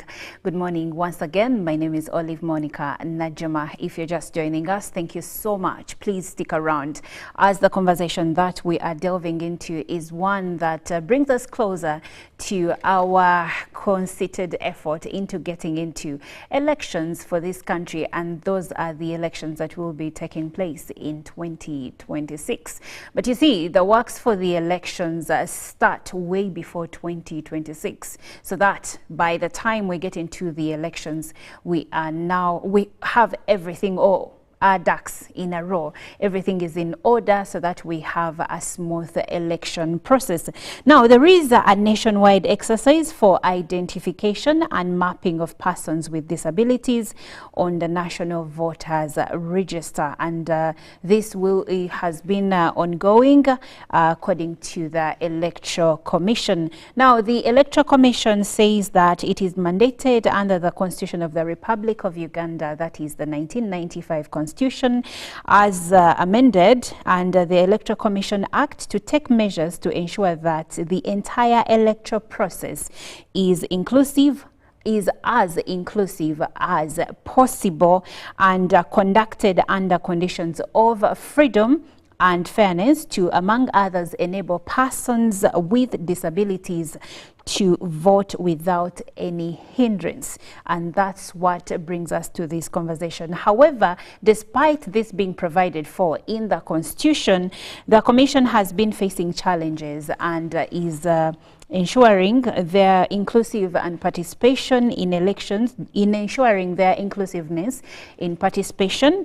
And this is due to lack of adequate information on the number of persons living with disabilities, their locations, the types of disabilities, the literacy levels, and the types of sign languages in use, among others. So that brings us to our conversation for the day.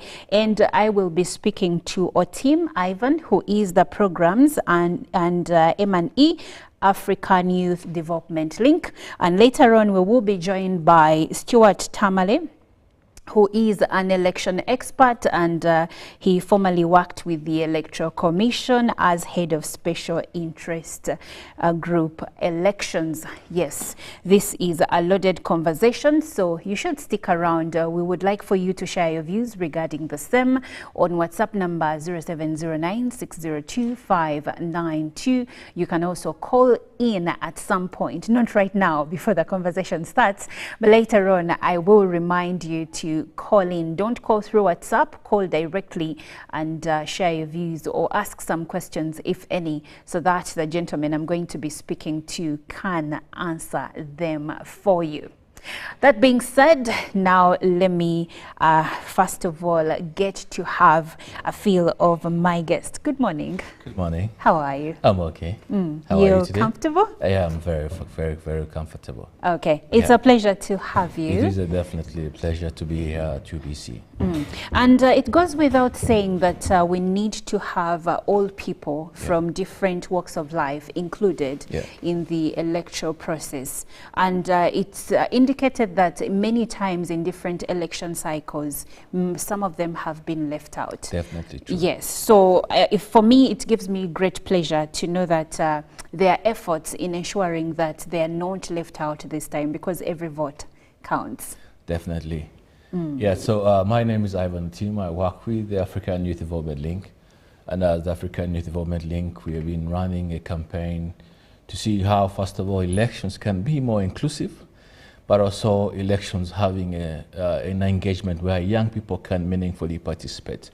Now, from this segment of disability inclusion, as a country, we can actually celebrate and say, we are moving towards the right direction.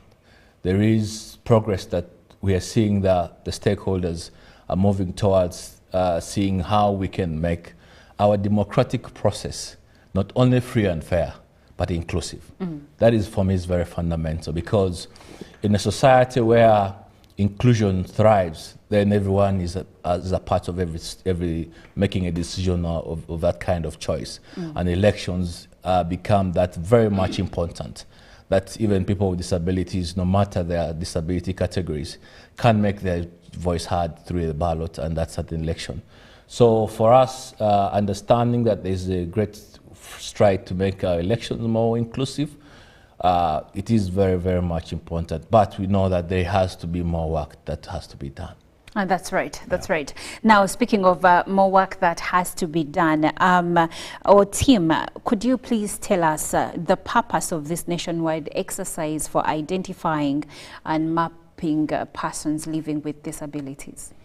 Yeah, so the Electoral Commission rolled out a nationwide campaign as part of its effort, just like I've stated, to see how, one, they can profile people with disabilities.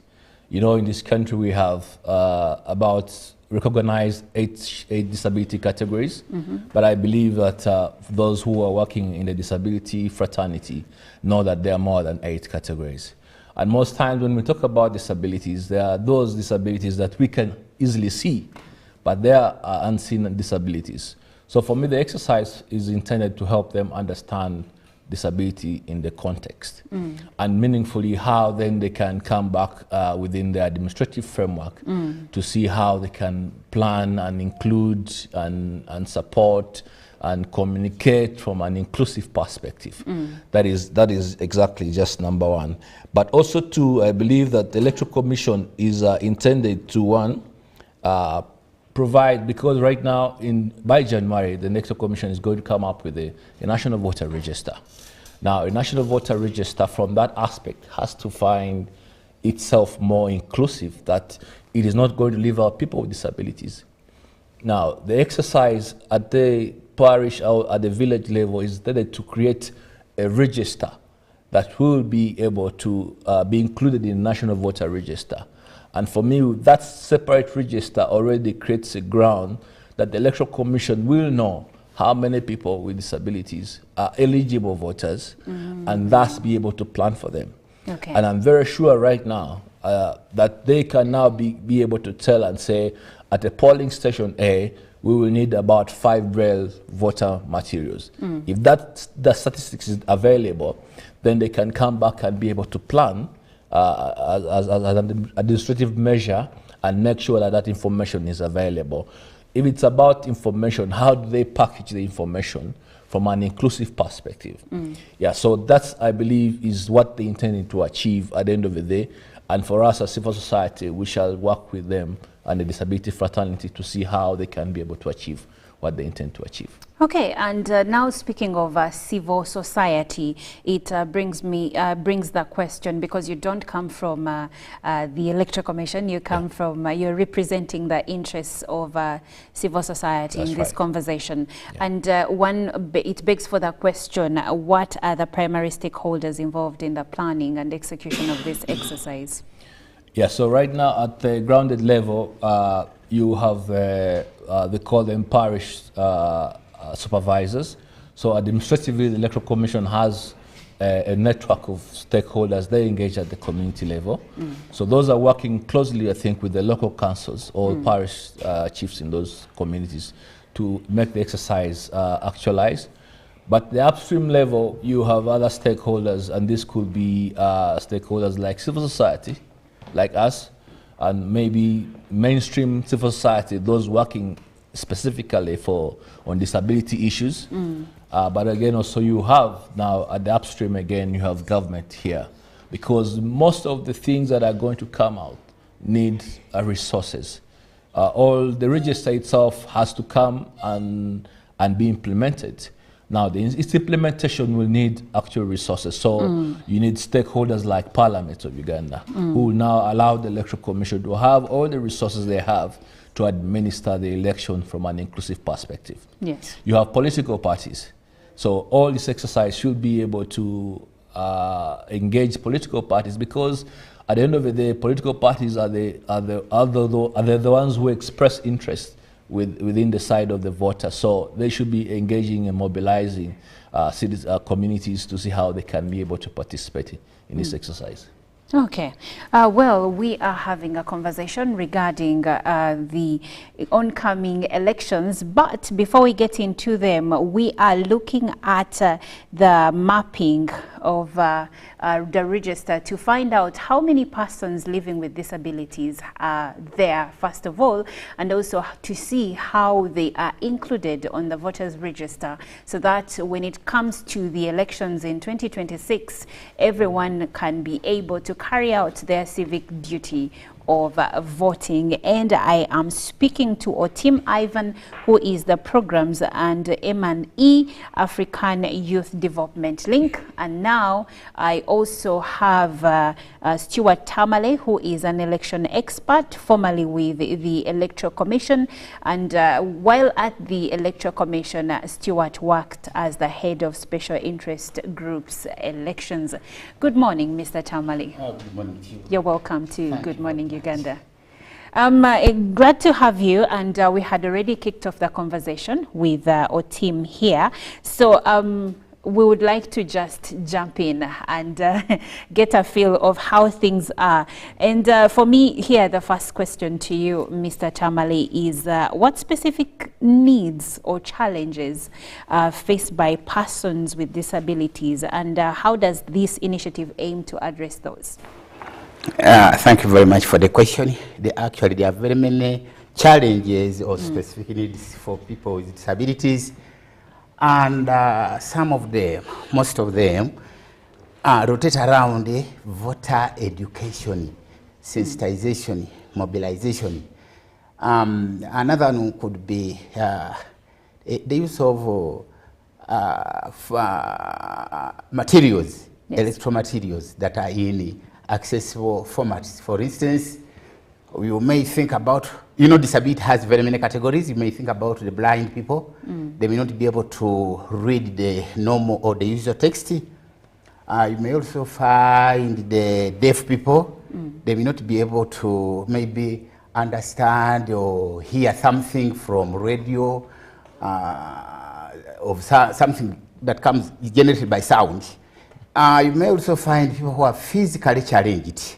They cannot easily move, passing particular terraces, or considering the landscape, considering many other factors. Like if I came in a wheelchair, how do I access maybe UBC? Yes. If I came crawling, maybe my hands could be dirty. How can I climb up to see or to do something? For instance, marking about paper, which is on a raised platform. Yes. So there are many challenges, and the challenges depend on the type or the category of the person with disability. Yes. You are saying, how do we address? So how is this initiative going to address some of these challenges? This initiative is actually very wonderful. One. It's going to enable the Electoral Commission, in my view, actually that's what I know, to be able to identify particular needs of people with disabilities. For instance, you get to know at each village level how many blind people are here who can attract the use of Braille, so that the Electoral Commission can generate Braille materials for the blind people. They will also be able to identify how many are deaf, and if they are deaf, how many are literate, so that they can be able to plan. Can we use sign language interpreters for those who are literate? Can we depend on the local sign language interpreters for those who are illiterate?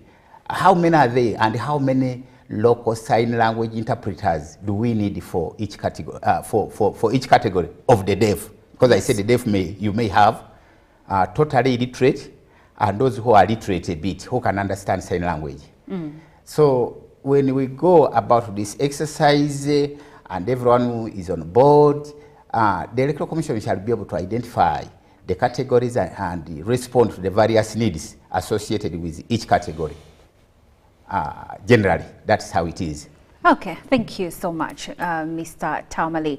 Now, Mr. Tamale has just joined us. He is an election expert. And still with you, Mr. Tamale, could you provide an overview of the current statistics on persons living with disabilities in Uganda, and any gaps in data this exercise aims to fill? That's a tricky question, because that's a both thing. Okay. Given that we have just concluded but the census had census, but the results anomalies are challenging. Exactly. They are just challenging.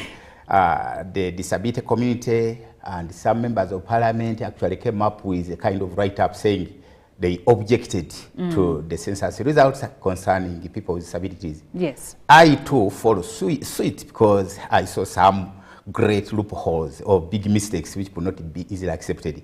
So I cannot make or give some kind of conclusive data that this figure stands for the people with disabilities, because I know they are challenged. Okay, so that's being put in mind, but let's paint a picture where the Electoral Commission has been furnished with the right information, the right data. How does it intend to use, which gaps in data will this exercise fill? Like I said, the gaps that are going to be filled is just a matter of the needs, the kind of voter education dissemination, the kind of materials in accessible formats. For instance, if you are to go for the national elections, you are going also to look at the ballot paper for the president, the ballot paper for the LOC 5 chairperson, the ballot paper for the councillors, the ballot paper for the members of parliament, generally in the constituencies. So when you consider those things, Electoral Commission will be in a position to plan appropriately. The other thing is about preparation for election of councillors, for people with disabilities, and also preparation for election of members of parliament for people with disabilities. One, if this exercise is concluded very well and the register is generated, the register will be first of all credible, and it will be acceptable by all stakeholders because it has gone through a credible system where people have been identified. So when it comes out, we expect that even the people who are going to be elected as committee members for the persons with disabilities are going to be credibly elected because they are going to use a credible register. And you should know that councillors representing persons with disabilities are elected using electoral committees that are going to be formed out of that register when it is concluded very well. We shall be having committees according to the law. There shall be committees elected using that register, because the first register, the village register, is going to generate a village committee. When we get a village committee in each village, those village committees in each village shall convene at a parish level within a parish, and they elect a committee from among their number, a committee of 5 people for the parish. Yes. Now, the committee of 5 people for the parish within a sub-county, when they convene, shall be able to elect the 2 councillors representing people with disabilities at the sub-county level. And at the same time, those committee members from the parish will also elect a 5 committee membership at the sub-county level. And even at the sub-county level, the 5 committee members from each sub-county shall convene at a district level in order to elect the 2 councillors for the district. And also, before that, they will have convened to elect a district committee. Now, it is the district committee of 5 people from each district in Uganda that will form the National Electoral College in order to elect members of parliament representing persons with disabilities. And those members of parliament for people with disabilities shall be 5. One of them a female, and the other 4 for the general vote. In short, that's what I can. So the other 4 for the general vote, are those males?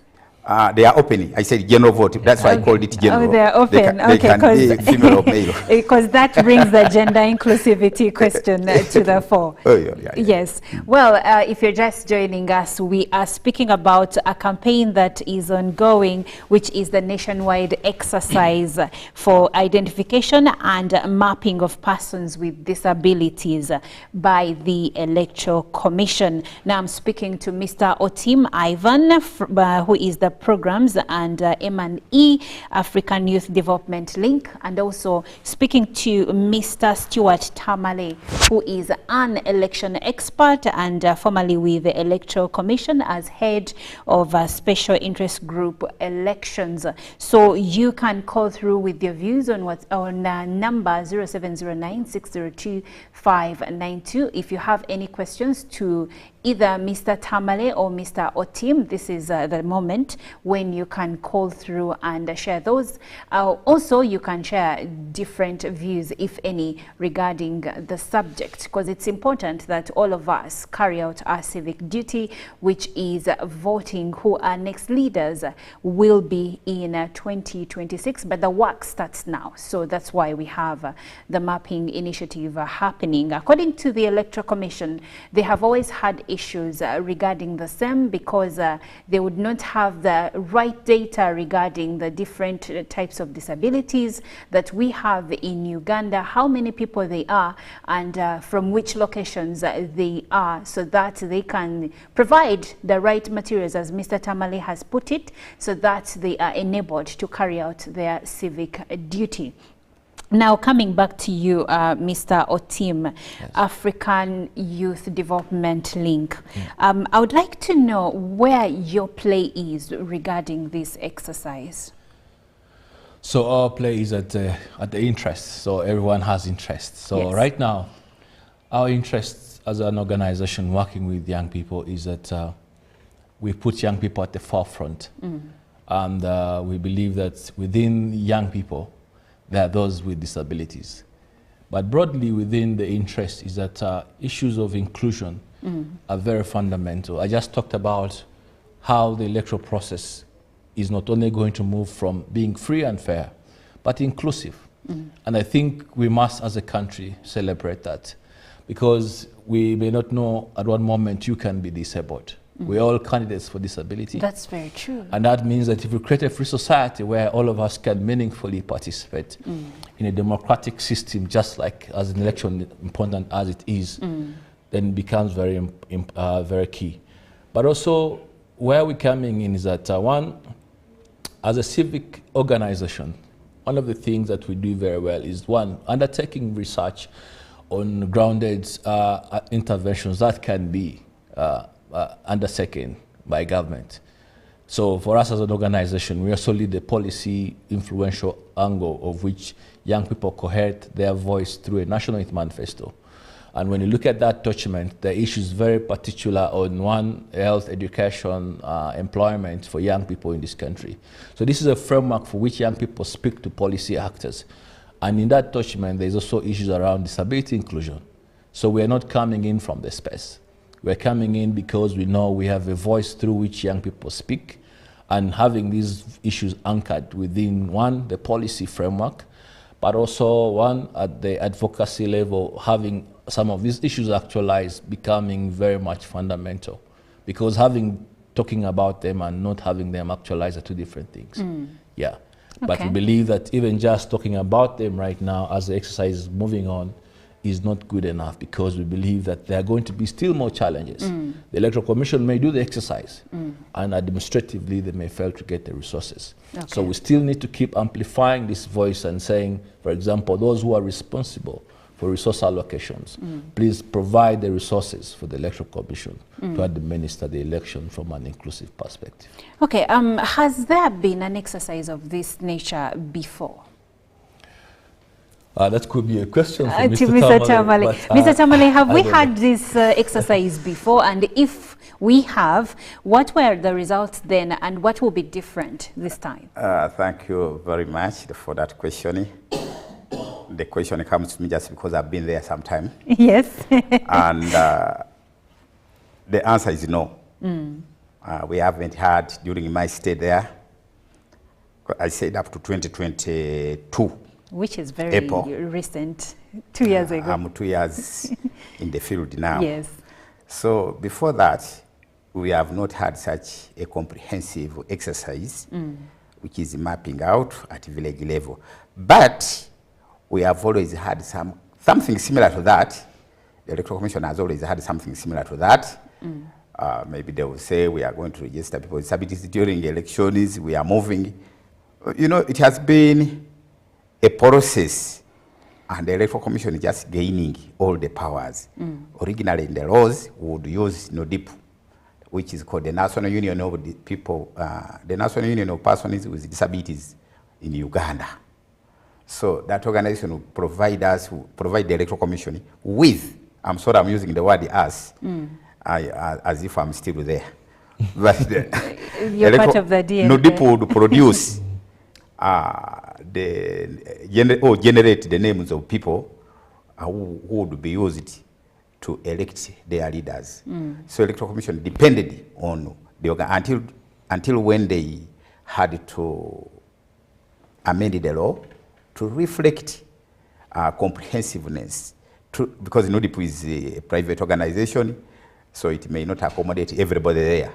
But every person with a disability belongs to Uganda, belongs to the country. So they had to generate a law for encompassing, for ensuring that everybody who is a person with disability is included, is free to participate or not to participate.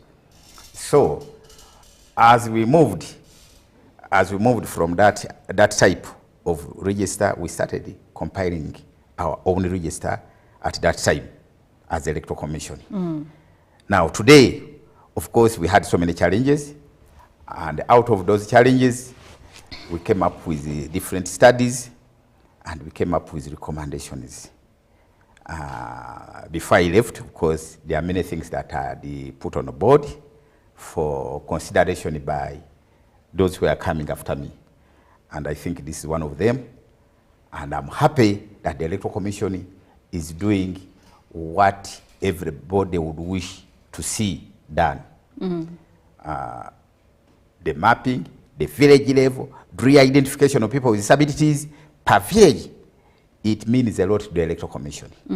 And the planning is now going to be appropriate and we can say perfect. Though they might have some other issues, but according to the law, the planning is going to be perfect because you know the numbers. And the Electoral Commission depends on numbers. We look at, the Electoral Commission looks at how many people there are so that we can generate so many materials. You cannot generate ballot papers without knowing the exact number of voters. You cannot generate particular forms without knowing the actual number of voters. So if this process is concluded successfully, I think the Electoral Commission would be happy, and the whole country would be happy. The disability community would be happy because we shall be sure we are going to have an excellent register and therefore an excellent election. For the first time for people with disabilities, because we are moving, it has been a transition from very many stages. And now this one is the last, I may say it is the apex of that transition because the Electoral Commission is owning everything. So I think it will be a wonderful moment of time and a very nice election. I see you're really happy about this development because a lot of work has been put in over the years for us to get to this moment. Maybe, Mr. Tamale, before I go back to Mr. Tim here, what specific identification and mapping methods are being employed? And are there any unique tools or technologies in use as this exercise is ongoing? Of course, these days, there is what we call IT, or there is what we call a change from the analog now to digital. Everything is being digitalized. And the specific tools they are using, one, they have used the issue of the advantage of the administrative units. When each village has got a government. There is a chairperson and an executive committee for each village. That's how you're engaging local leadership. Yes, and that executive committee has a membership of a person with a disability. So he's there, and they are saying, let's move from village to village and map and identify all of them, include them on the register. It's not a matter of including them on the register. They must be citizens of Uganda. And that means they must have a national identity number, a NIN. If they are not yet registered with if they don't have a national identity number, then they should go to NIRA. And I know NIRA is moving around. They should go to NIRA and get registered to prove that they are citizens of Uganda. You see, with these elections, you cannot participate in these elections unless you are a registered voter. And you can never be a registered voter unless you are a citizen of Uganda as determined by the Constitution of the Republic of Uganda. Yes. So we are using, Electoral Commission is using two methods. One, capture all of them, but whoever is being captured must be a citizen of Uganda. And if you are not yet a registered citizen of Uganda, please proceed to NIRA and you get registered so that you can generate that number for purposes of elections. Okay, Mr. Tim, coming back to you. Yes. Now, for me, the question here is going to be general, including persons with disabilities, but also the youth, since that's where your main focus is. Are there any particular challenges that you think the Electoral Commission may be facing when it comes to reaching the youth, to reaching women and girls, to reaching different special interest groups, especially those in rural areas? Yes, definitely the challenges exist. One, access to information. Now, we seem to put into perspective that, for example, from the youth perspective, in my own perspective, I would say we have three categories of young people. We have young people in school. Okay. We have young people probably out of school. And probably you have, I don't know, then you have those young people with their own challenges. For example, they could be a young mother, like you have talked about, young mother. Yes. Probably disabled already, probably living with NHIV.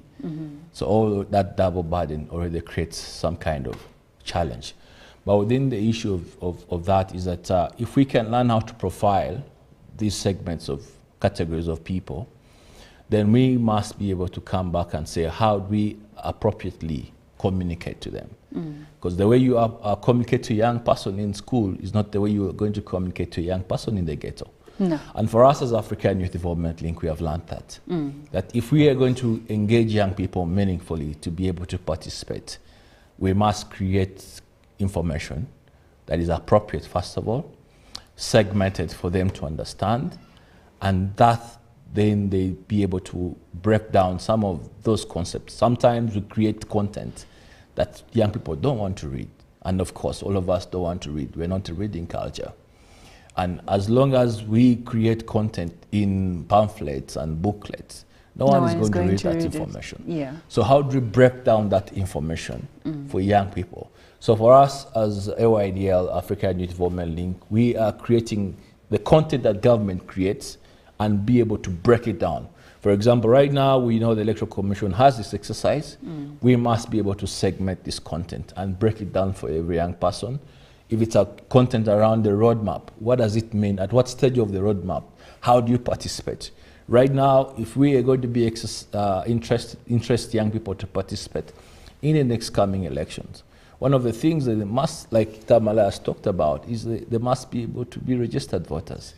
And you cannot be a registered voter unless you are in the NIRA database, because the National Voter Register accrues from the NIRA database. Now, if we don't have young people understanding that process, then we are going to find these young people in the election process saying we are not allowed to vote.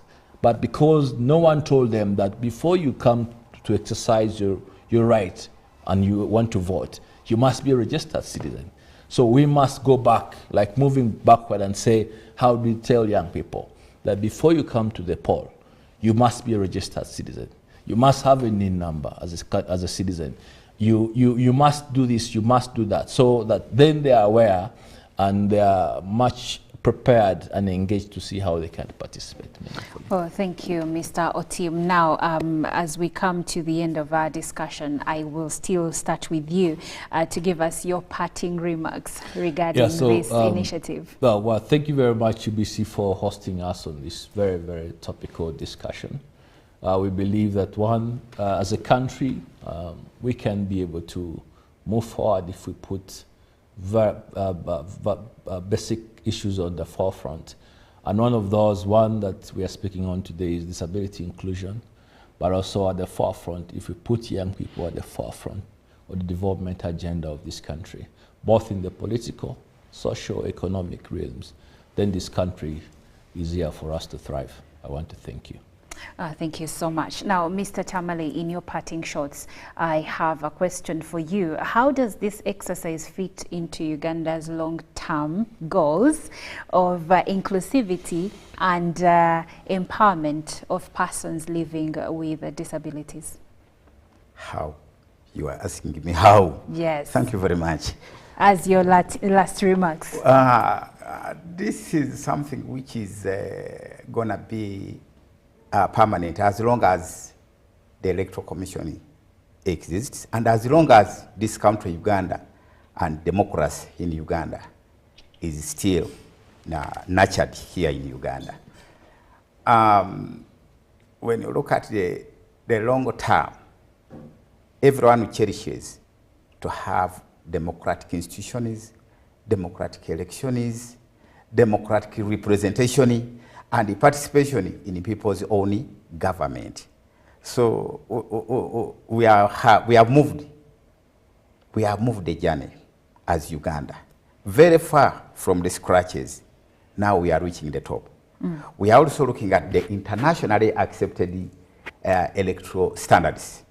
We are looking at the development, the social development goals, for the world over. So we are trying to have a global village. We want to be like other countries. How have they done it? How are the people with disabilities living in America, in Europe, in Australia, in Asia? How are they coping up with participation in democratic governance of their own country? Yes. So we are looking at it that we have now moved. We have made a leap forward towards the standard electoral processes, electoral participation of everybody. That is the inclusivity of all categories of people in the whole world. So Uganda is part and parcel of this global world. Well, thank you so much, Mr. Tamale and Mr. Otim. It's been quite It's been an enlightening conversation, and as we move into the direction of our general elections, it gives me so much pleasure to know that no Ugandan will be left out, because it's actually hurtful if you're interested in the issues of the nation, but then you do not have the opportunity to actually contribute or participate. So what the Electoral Commission is doing is something that I believe the community of persons living with disabilities has been waiting for. I've been speaking to Mr. Otim Ivan, Programs and M&E, African Youth Development Link, and also Mr. Stuart Tamale, who is an election expert who formerly worked with the Electoral Commission as head of Special Interest Group Elections. Now, as we come to the end of our conversation here on Good Morning Uganda agenda, allow me wish a happy birthday to Owen Isingoma, who is the Rotaract President for Kampala East. Happy birthday, Owen.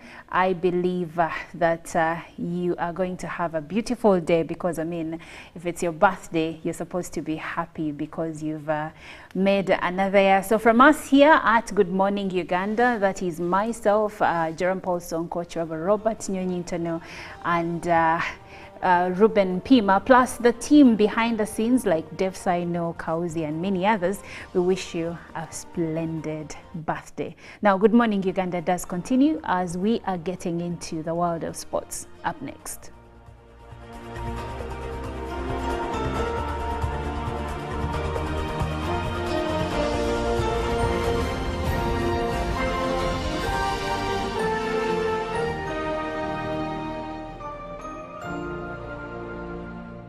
Live